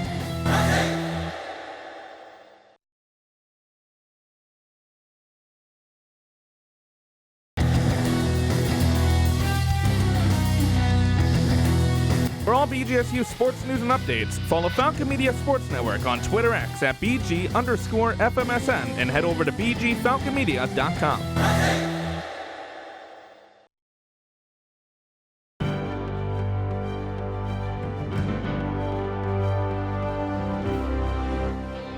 On October 4th, 2024, BGSU volleyball opposite hitter Lauren Hovey recorded her 115th career service ace in BG's comeback reverse sweep of Western Michigan, passing Paige Penrod for the most in program history during the rally scoring era. Falcon Media Sports Network's Chaz McNeil had the call of the historic moment on WBGU 88.1 FM. And that will make history. Lauren Hovey's 115th ace in the rally scoring era is in the history books as the Stroh Center applauds. This has been a Falcon Media Sports Network featured call.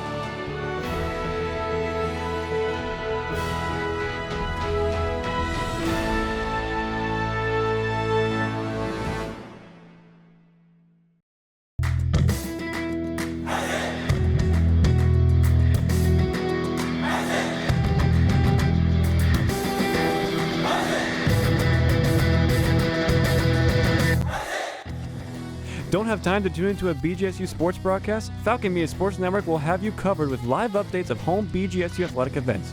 To follow along, head over to @BG_FMSN on Twitter X.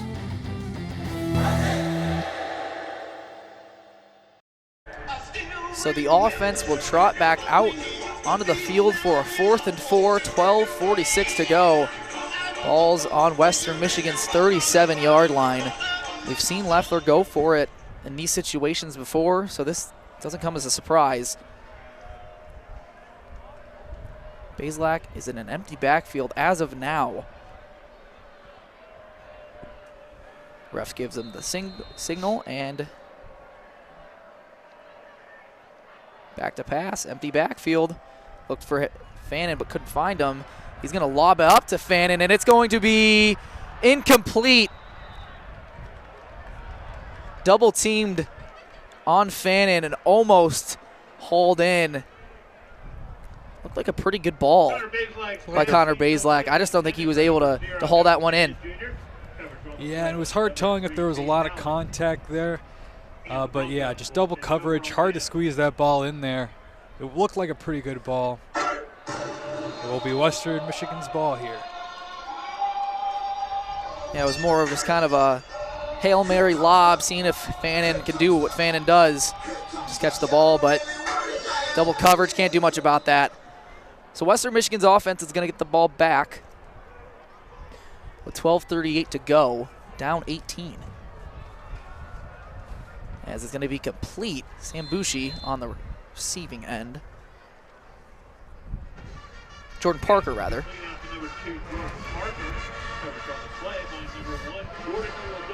So a 3-yard gain there. Jordan Oladokin on the tackle. Clock continues to run. So they have the ball at the 40-yard line on their end. 2nd and 7. And it's going to be a pitch to Nixon, and Nixon is not going to go anywhere on the pick, or on the pitch rather.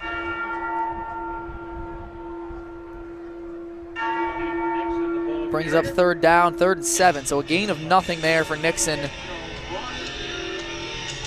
They're still trying to want to fit in their running plays here and there. That time, to no avail. The Falcons' defense, a stone wall. Yeah, they know it's their bread and butter. Sometimes when it just doesn't work, it's not your night. And offsides. Flag on the play. Potentially was a false start. It looks like it is. They're moving back.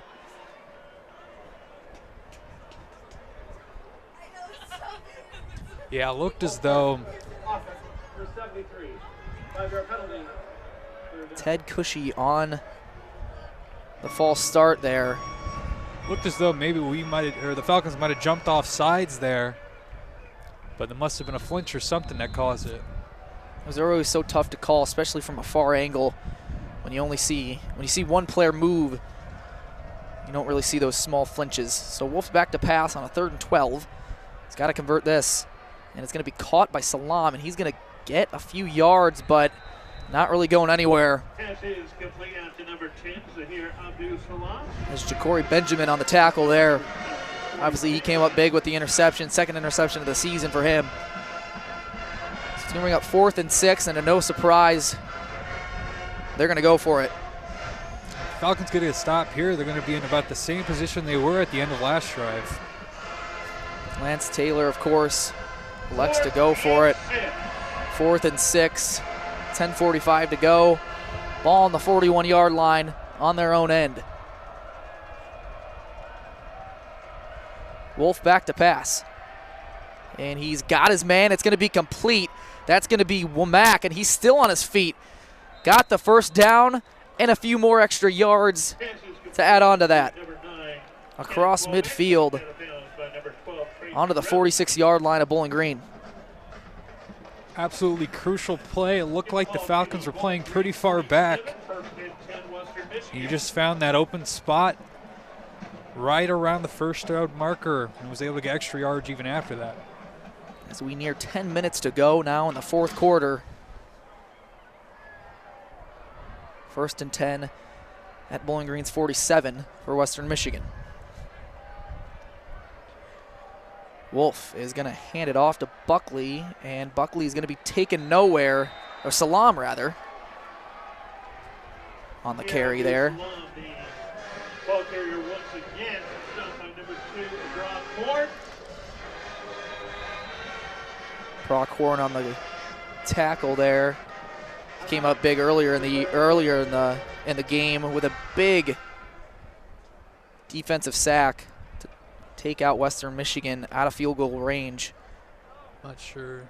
As it looks like Chase Davis is slow to get up. Trainers come out. He's up on the ground. I think he just was slow to get up.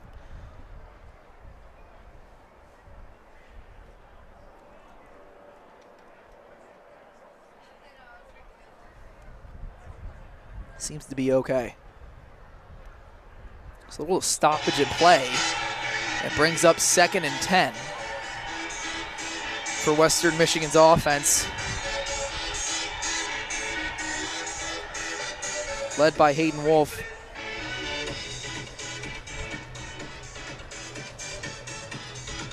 BG so far holding Western Michigan under 100 yards of rushing. A team that averages nearly around 200 rushing yards a game. Boy, if that stat line sticks to the end of the game, I'm sure Leffler will be a happy camper. As Buckley is going to be taken down. About a pickup of 3. So a 3rd and 8 now. It's brought up.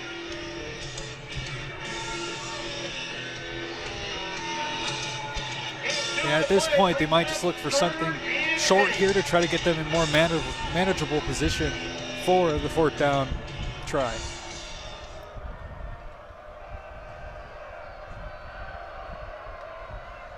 As Wolf's back to pass, pressure being brought, and he's going to be taken down. Jordan Porter with the sack. And once again, Greenbrier That's the 4th sack of the game. You did not see him coming. A blind side hit there. And now this is going to be a really 4th and 17. Greenbrier Rentals, a rental company in the area, donates a sack of groceries for every sack, and boy, they got a lot of them today. It's the 4th sack of the game. I believe all by different players too. So I like to see that being spread around. So Bowling Green has 3 on the line as of now, but a timeout, I believe, was called. Western Michigan, Lance Taylor uses his first one with 8 minutes and 3 seconds to go, so that'll take us to a media timeout. You're listening to Falcon Football on Falcon Radio.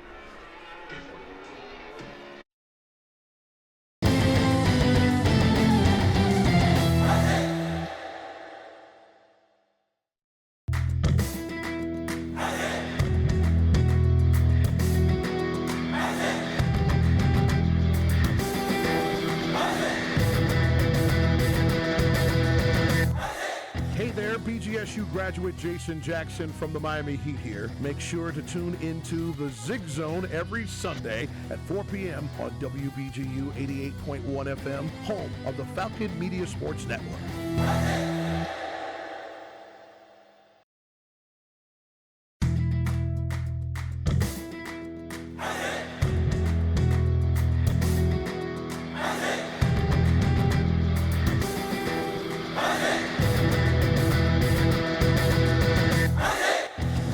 Hey, BGSU graduate Jason Jackson from the Miami Heat here. When I was a Falcon, there was BGRSO. Now, it's Falcon Media Sports Network. Keep up with all BGSU sports news and action by following BG_FMSN on Twitter/X and check out BGFalconMedia.com. Hi, Ziggy.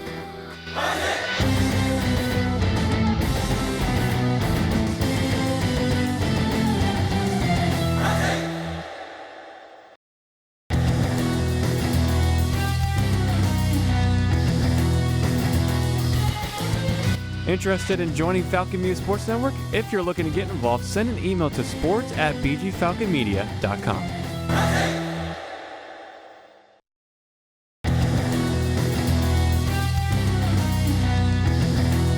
For all BGSU sports news and updates, follow Falcon Media Sports Network on Twitter X at BG_FMSN and head over to BGFalconmedia.com.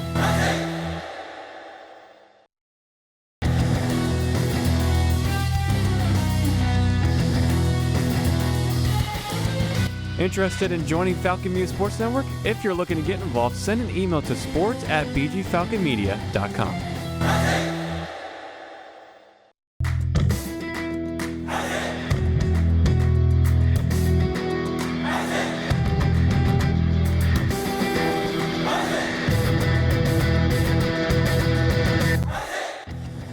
Don't have time to tune into a BGSU sports broadcast? Falcon Media Sports Network will have you covered with live updates of home BGSU athletic events. To follow along, head over to @BG_FMSN on Twitter X. 31-13 for Bowling Green as Western Michigan faces a 4th and 17 thanks to Jordan Porter's third down sack. 4th sack of the game for Bowling Green, as they got 8 minutes, 3 seconds to close this thing out. BG only sending 3, everybody else very far back. Trying to defend that first down line. Wolf back to pass. Eludes some pressure. He's going to find a man, but he's going to be well short. Anthony Sambucci was the receiver. Pass complete to Anthony Sambucci to Corey Benjamin. Yeah, that was thrown pretty short of the first down marker. So they're going to be stopped. Brings up 1st and 10 on Bowling Green's 41. Not sure if they were hoping they were going to break away from the tackle maybe and get the extra 6 or so yards for the first down, but really tough ask of your receiver there. 7:54 to go. I assume you got to run the ball majority of this drive, depending on how long you got it. Terrion Stewart's going to take it. He's going to get a pickup of about 5 yards. No, he's going to get a little more by his offensive line. Over 200 yards of rushing in total for the Falcons, now 210 after that rush. Just completely, I want to say flipping the script, because BG also has a very good rushing attack every single week, but Western Michigan going into this game averaging over 200 rushing yards a game. And here BG accomplishing that same feat. So picks up 5 there already adding to his big day. Obviously had that huge run a few drives ago to set him up for a Harold Fannin touchdown, which broke the single season touchdown by a tight end. And Terrion Stewart's going to take the handoff again, and he's going to get across the 50. That'll be good for a first down. Stopped by number 58, Tyson Lay.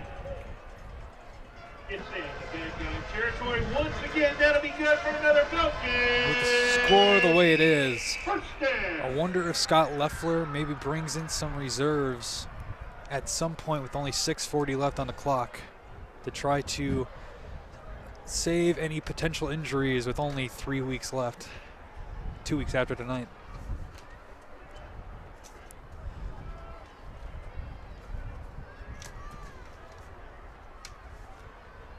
It's going to be 1st and 10 from the 48. It's going to be another handoff to Terrion Stewart, and this time he goes nowhere, actually losing yards there.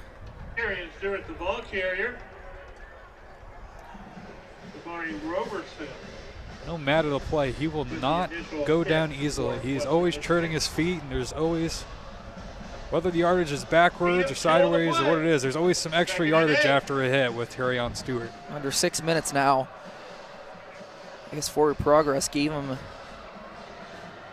a gain of nothing. Thought he had lost a few yards there, but 2nd and 8.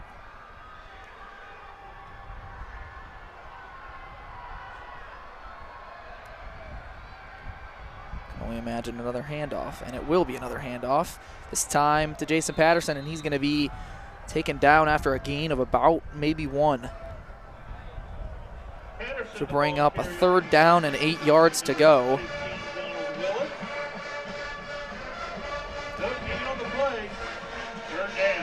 Ball at the 46-yard line.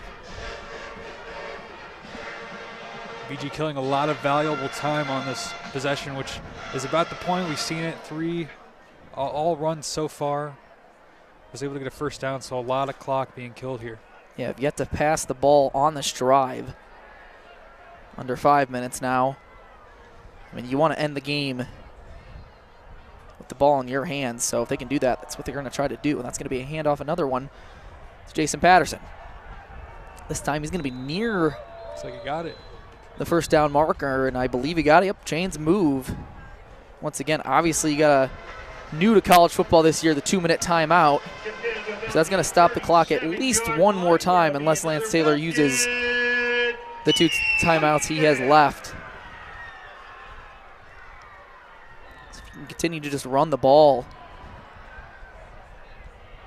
end the game, like I said, have the ball in your hands, take a victory formation, get into the warmth, and call it a game.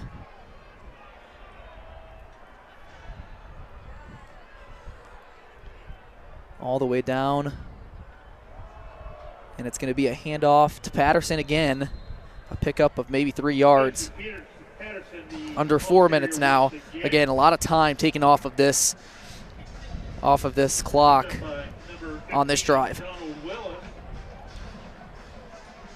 That time it looked like maybe they were trying to disguise it as if they were going to go for maybe pass action or play action of some sorts with the shotgun rush.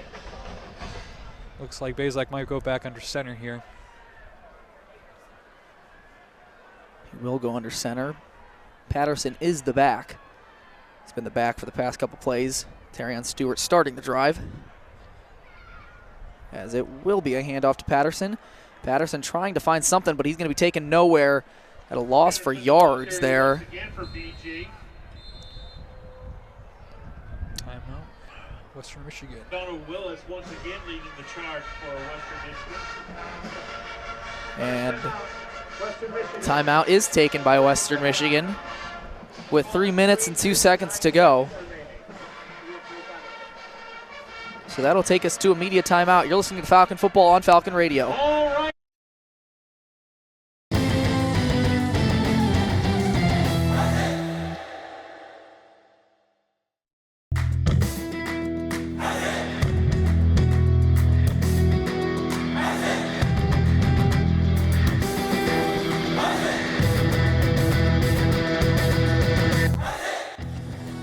Don't have time to tune into a BGSU sports broadcast? Falcon Media Sports Network will have you covered with live updates of home BGSU athletic events. To follow along, head over to @BG_FMSN on Twitter X.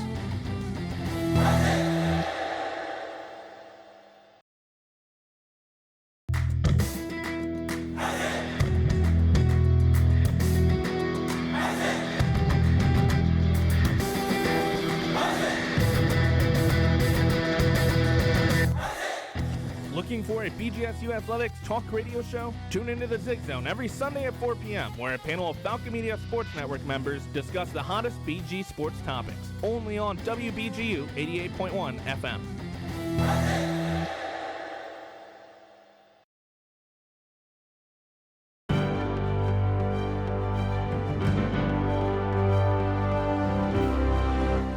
In Bowling Green football's 41-17 season opening victory over Fordham on August 29th, junior Justin Pace set a program record with a 100-yard kickoff return touchdown on the first play of the game. Falcon Media Sports Network's Reese Patricus had the call on Falcon Radio. Go back up and field it on the goal line. Trying to take to the right, got some blocks, got a hole. Peg was down the far sideline, and he's got space in front of him. 10-5, touchdown BG brings back the opening kickoff. What a way to start the season. This has been a Falcon Media Sports Network featured call.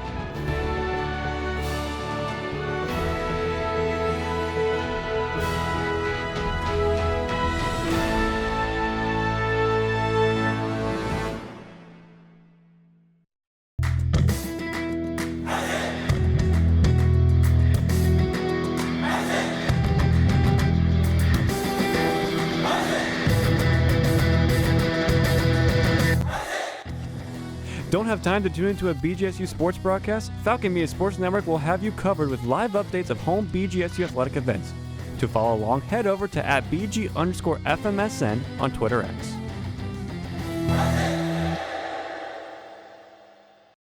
So Bowling Green trying to close out the game with 3 minutes, 9 seconds. Added a few seconds on there, as it was 3 minutes and 2 seconds. Added 7 seconds on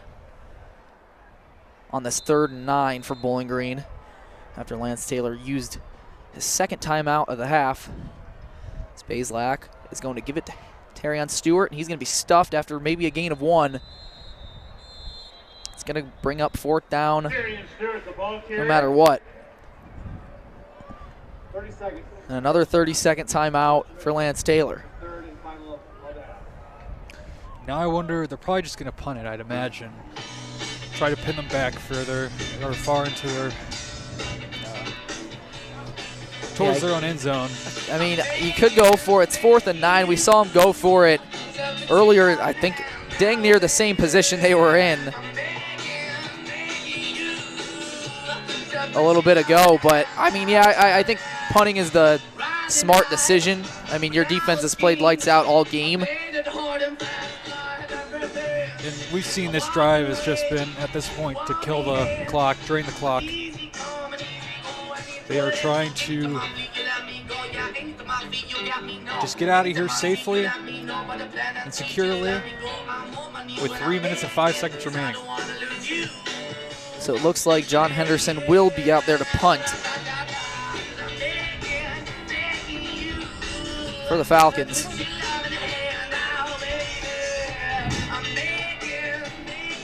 3 minutes, 5 seconds to go. Western Michigan doesn't have a timeout. However, they do have the 2-minute timeout. Again, as mentioned before, implemented this year in college football. As a flag is on the play. See what that's all about. There's no foul on the play. No foul on the play. Intrigued on what maybe the referee saw there. It's the far side. Yeah, both line judges called it. So I'm not exactly sure. So it's 4th and 9. Punting it away. Henderson's right at the 50-yard line, right in the middle of the BG logo. As he will punt it away, almost blocked. A good punt, though, out of the end zone, and it's going to be right at the 10-yard line. So a good punt by John Henderson. That definitely looked like it could have been blocked. I'm not sure They were right there. Yeah, they were right there to block it. Yeah. It even looked like they really made a play for the ball there. So the Western Michigan offense, yet again, out there. Again, you know, they haven't really gotten the run game how they'd like. Obviously, they have the two-headed monster in Buckley and Nixon, and they haven't really gotten them moving. Obviously, Buckley does have 2 touchdowns, but they've kind of had to rely on the pass a little bit here, especially in the second half. Wolves back to pass, and it's going to be caught. That's by Kenneth Womack. He's came up big a few times in this game for a large portion there. 2 minutes, 40 seconds. Again, they got no timeouts. They wasted all of them. Wolves back to pass, and it's going to be caught by Zaire Salam. Pushed out of bounds. 2nd and 7. 2 minutes, 30 seconds to go.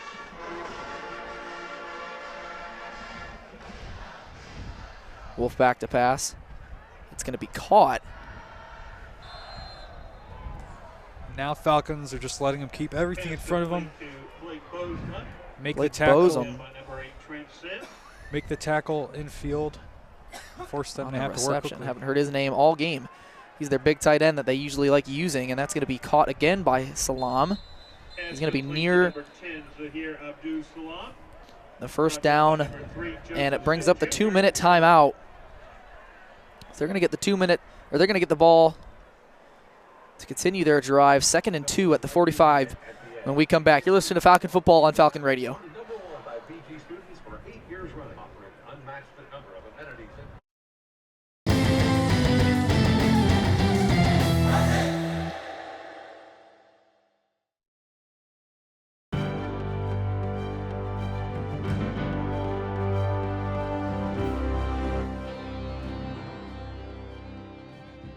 On September 13th, BGSU men's soccer's Bennett Painter scored the game-winning goal against Northern Illinois, leading to the team getting nationally ranked. Falcon Media Sports Network's Lucas Kleinmeyer had the call on the WBGU PBS YouTube channel. Gonna win that one initially.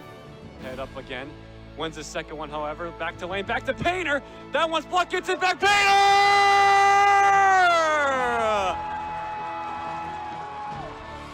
Bennett Painter paints another masterclass at Cochran Stadium. This has been a Falcon Media Sports Network featured call.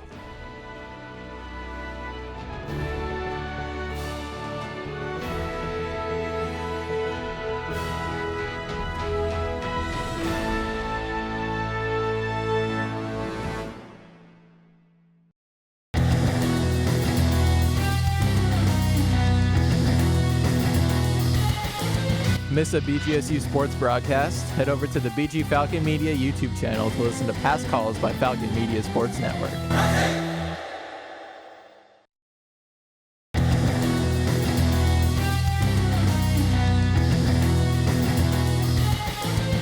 Interested in joining Falcon Media Sports Network? If you're looking to get involved, send an email to sports@bgfalconmedia.com.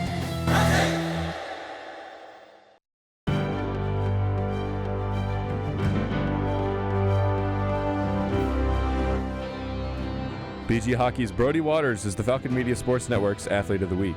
In the second game of the CCHA regular season opening series against Ferris State, the sophomore forward had his first career hat trick. All 3 goals came on power plays, 1 in the first period and 2 in the second period, a huge part of the 5-4 victory over the Bulldogs. With the Hattie, Waters doubled his season goal total, snapping a 4-game scoreless streak and leading the team in goals by 4. He also leads the CCHA in goals, is 3rd in total points, and 2nd in shots taken. Nationally, he's tied for 2nd in the most goals scored, 2nd in power play goals, and tied for the 3rd in average goals per game. This has been the Falcon Media Sports Network Athlete of the Week.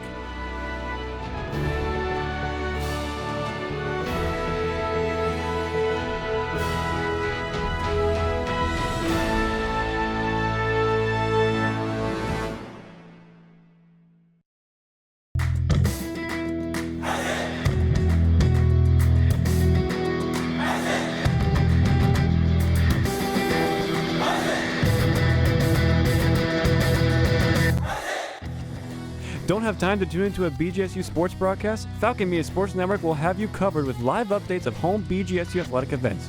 To follow along, head over to @BG_FMSN on Twitter X.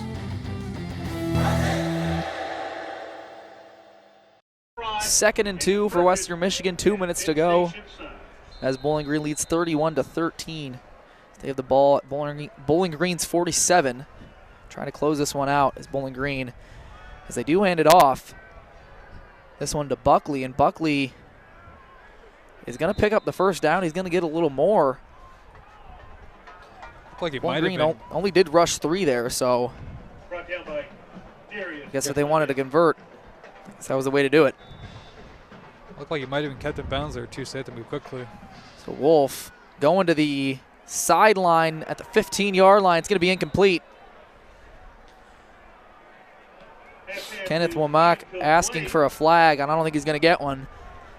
2nd and 10, minute 44 to go.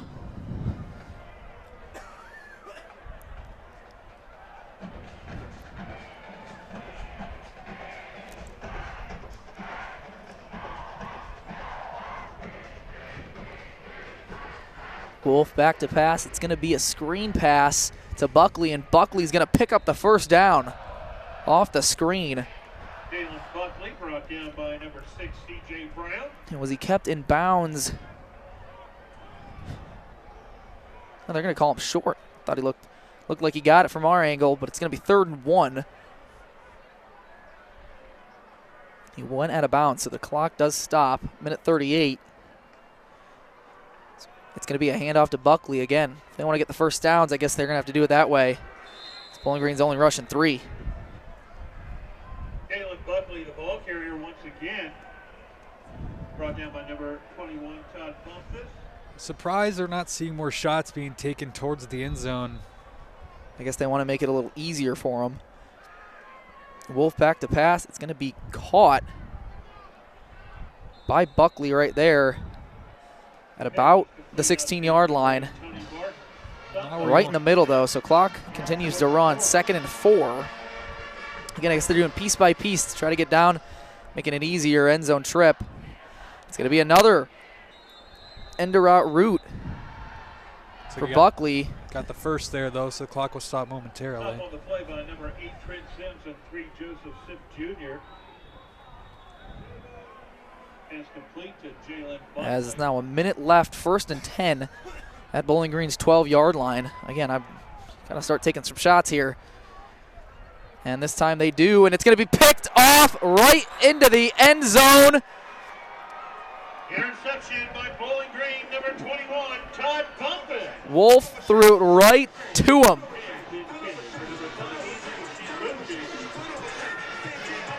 Picked off, and again, you want to end the game in your own hands, and that's what they're going to do. That'll cap off a really good defensive performance from these Falcons. Yeah, it was a great defensive performance ever really since that muffed kick that you thought Western Michigan was going to take or extend their lead. I believe it was 7-3 at the time. Makes it the second. And then right then and there, that's when the defense started playing lights out, and the offense started playing lights out as well. So Bazelak, victory formation, the best formation in football. Needs to take one more knee. There was 50 seconds to go. 40 seconds. And with that, it's on the time clock. The Falcons will keep Western Michigan under 100 yards of rushing, which we talked about earlier, something Scott Loeffler will probably be very happy with.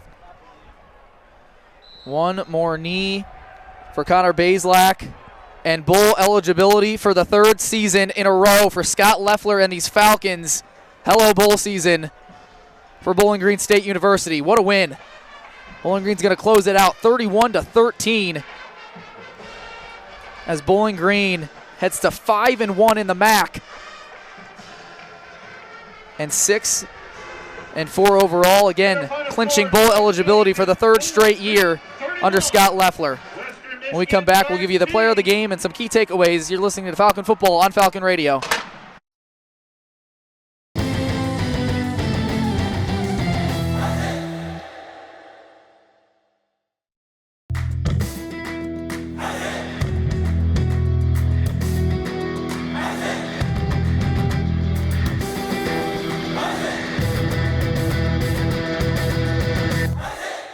BGSU men's basketball hosts the Taylor University Trojans in an NAIA versus Division I matchup on Monday, November 11th. Catch Falcon Media Sports Network's Tyler Kavelitz and Artie Abrego for pregame at 6:45 and tip-off at 7 p.m. on Falcon Radio.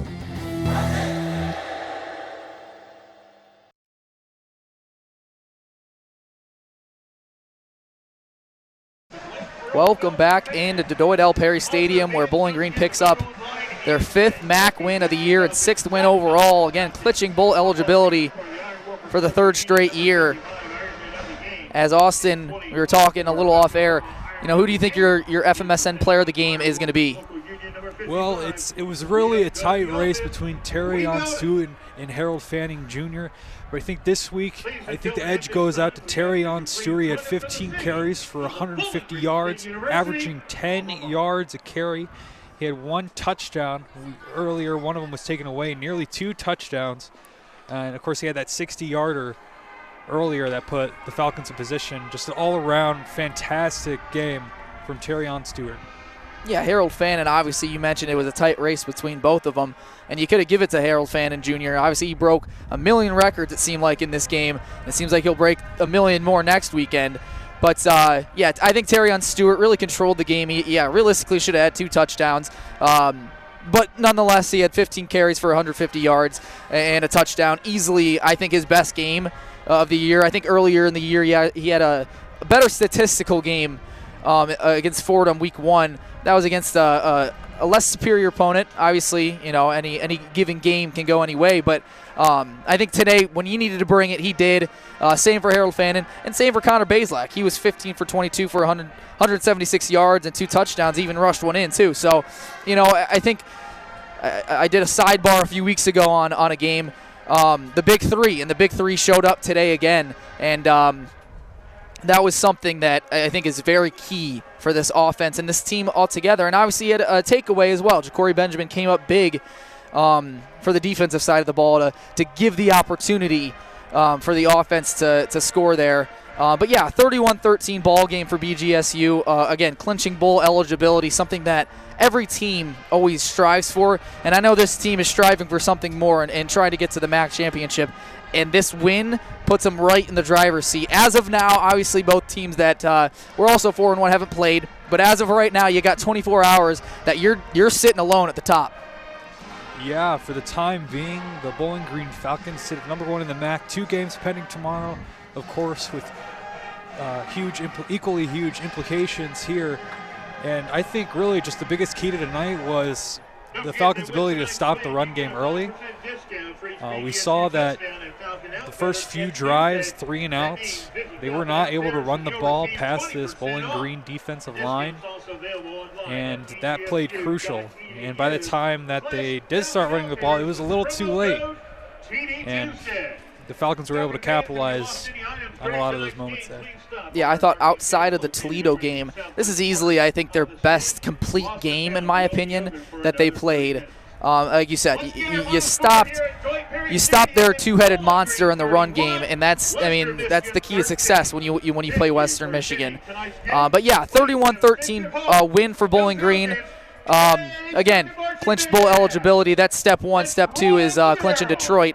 And obviously they got 2 more games to do it next week against Ball State on a Saturday, and then in a couple weeks back here at the Doit, their last home game against Miami, Ohio, and that could seriously be the biggest game of the MAC all year, depending on how some things go. That'll wrap it up here at Dedoit L. Perry Stadium. I want to thank a few people. Austin Roos, I appreciate you being here with me. You called a great game with me. And of course, we want to thank our board op up the road at the Coolin Center, Artie Abrego. There's no us without you, so we always appreciate your help. You're the BG's best board op, as we like to call it. And we also would like to thank Lucas Kleinmeyer, our sports director, allowing us to do this. And, of course, Carl Smith, our sports director of all Falcon Media. I'm sure he's a happy camper tonight. But, yeah, that'll do it from us. Bowl eligibility for Bowling Green. You're listening, Ziggy Zumba.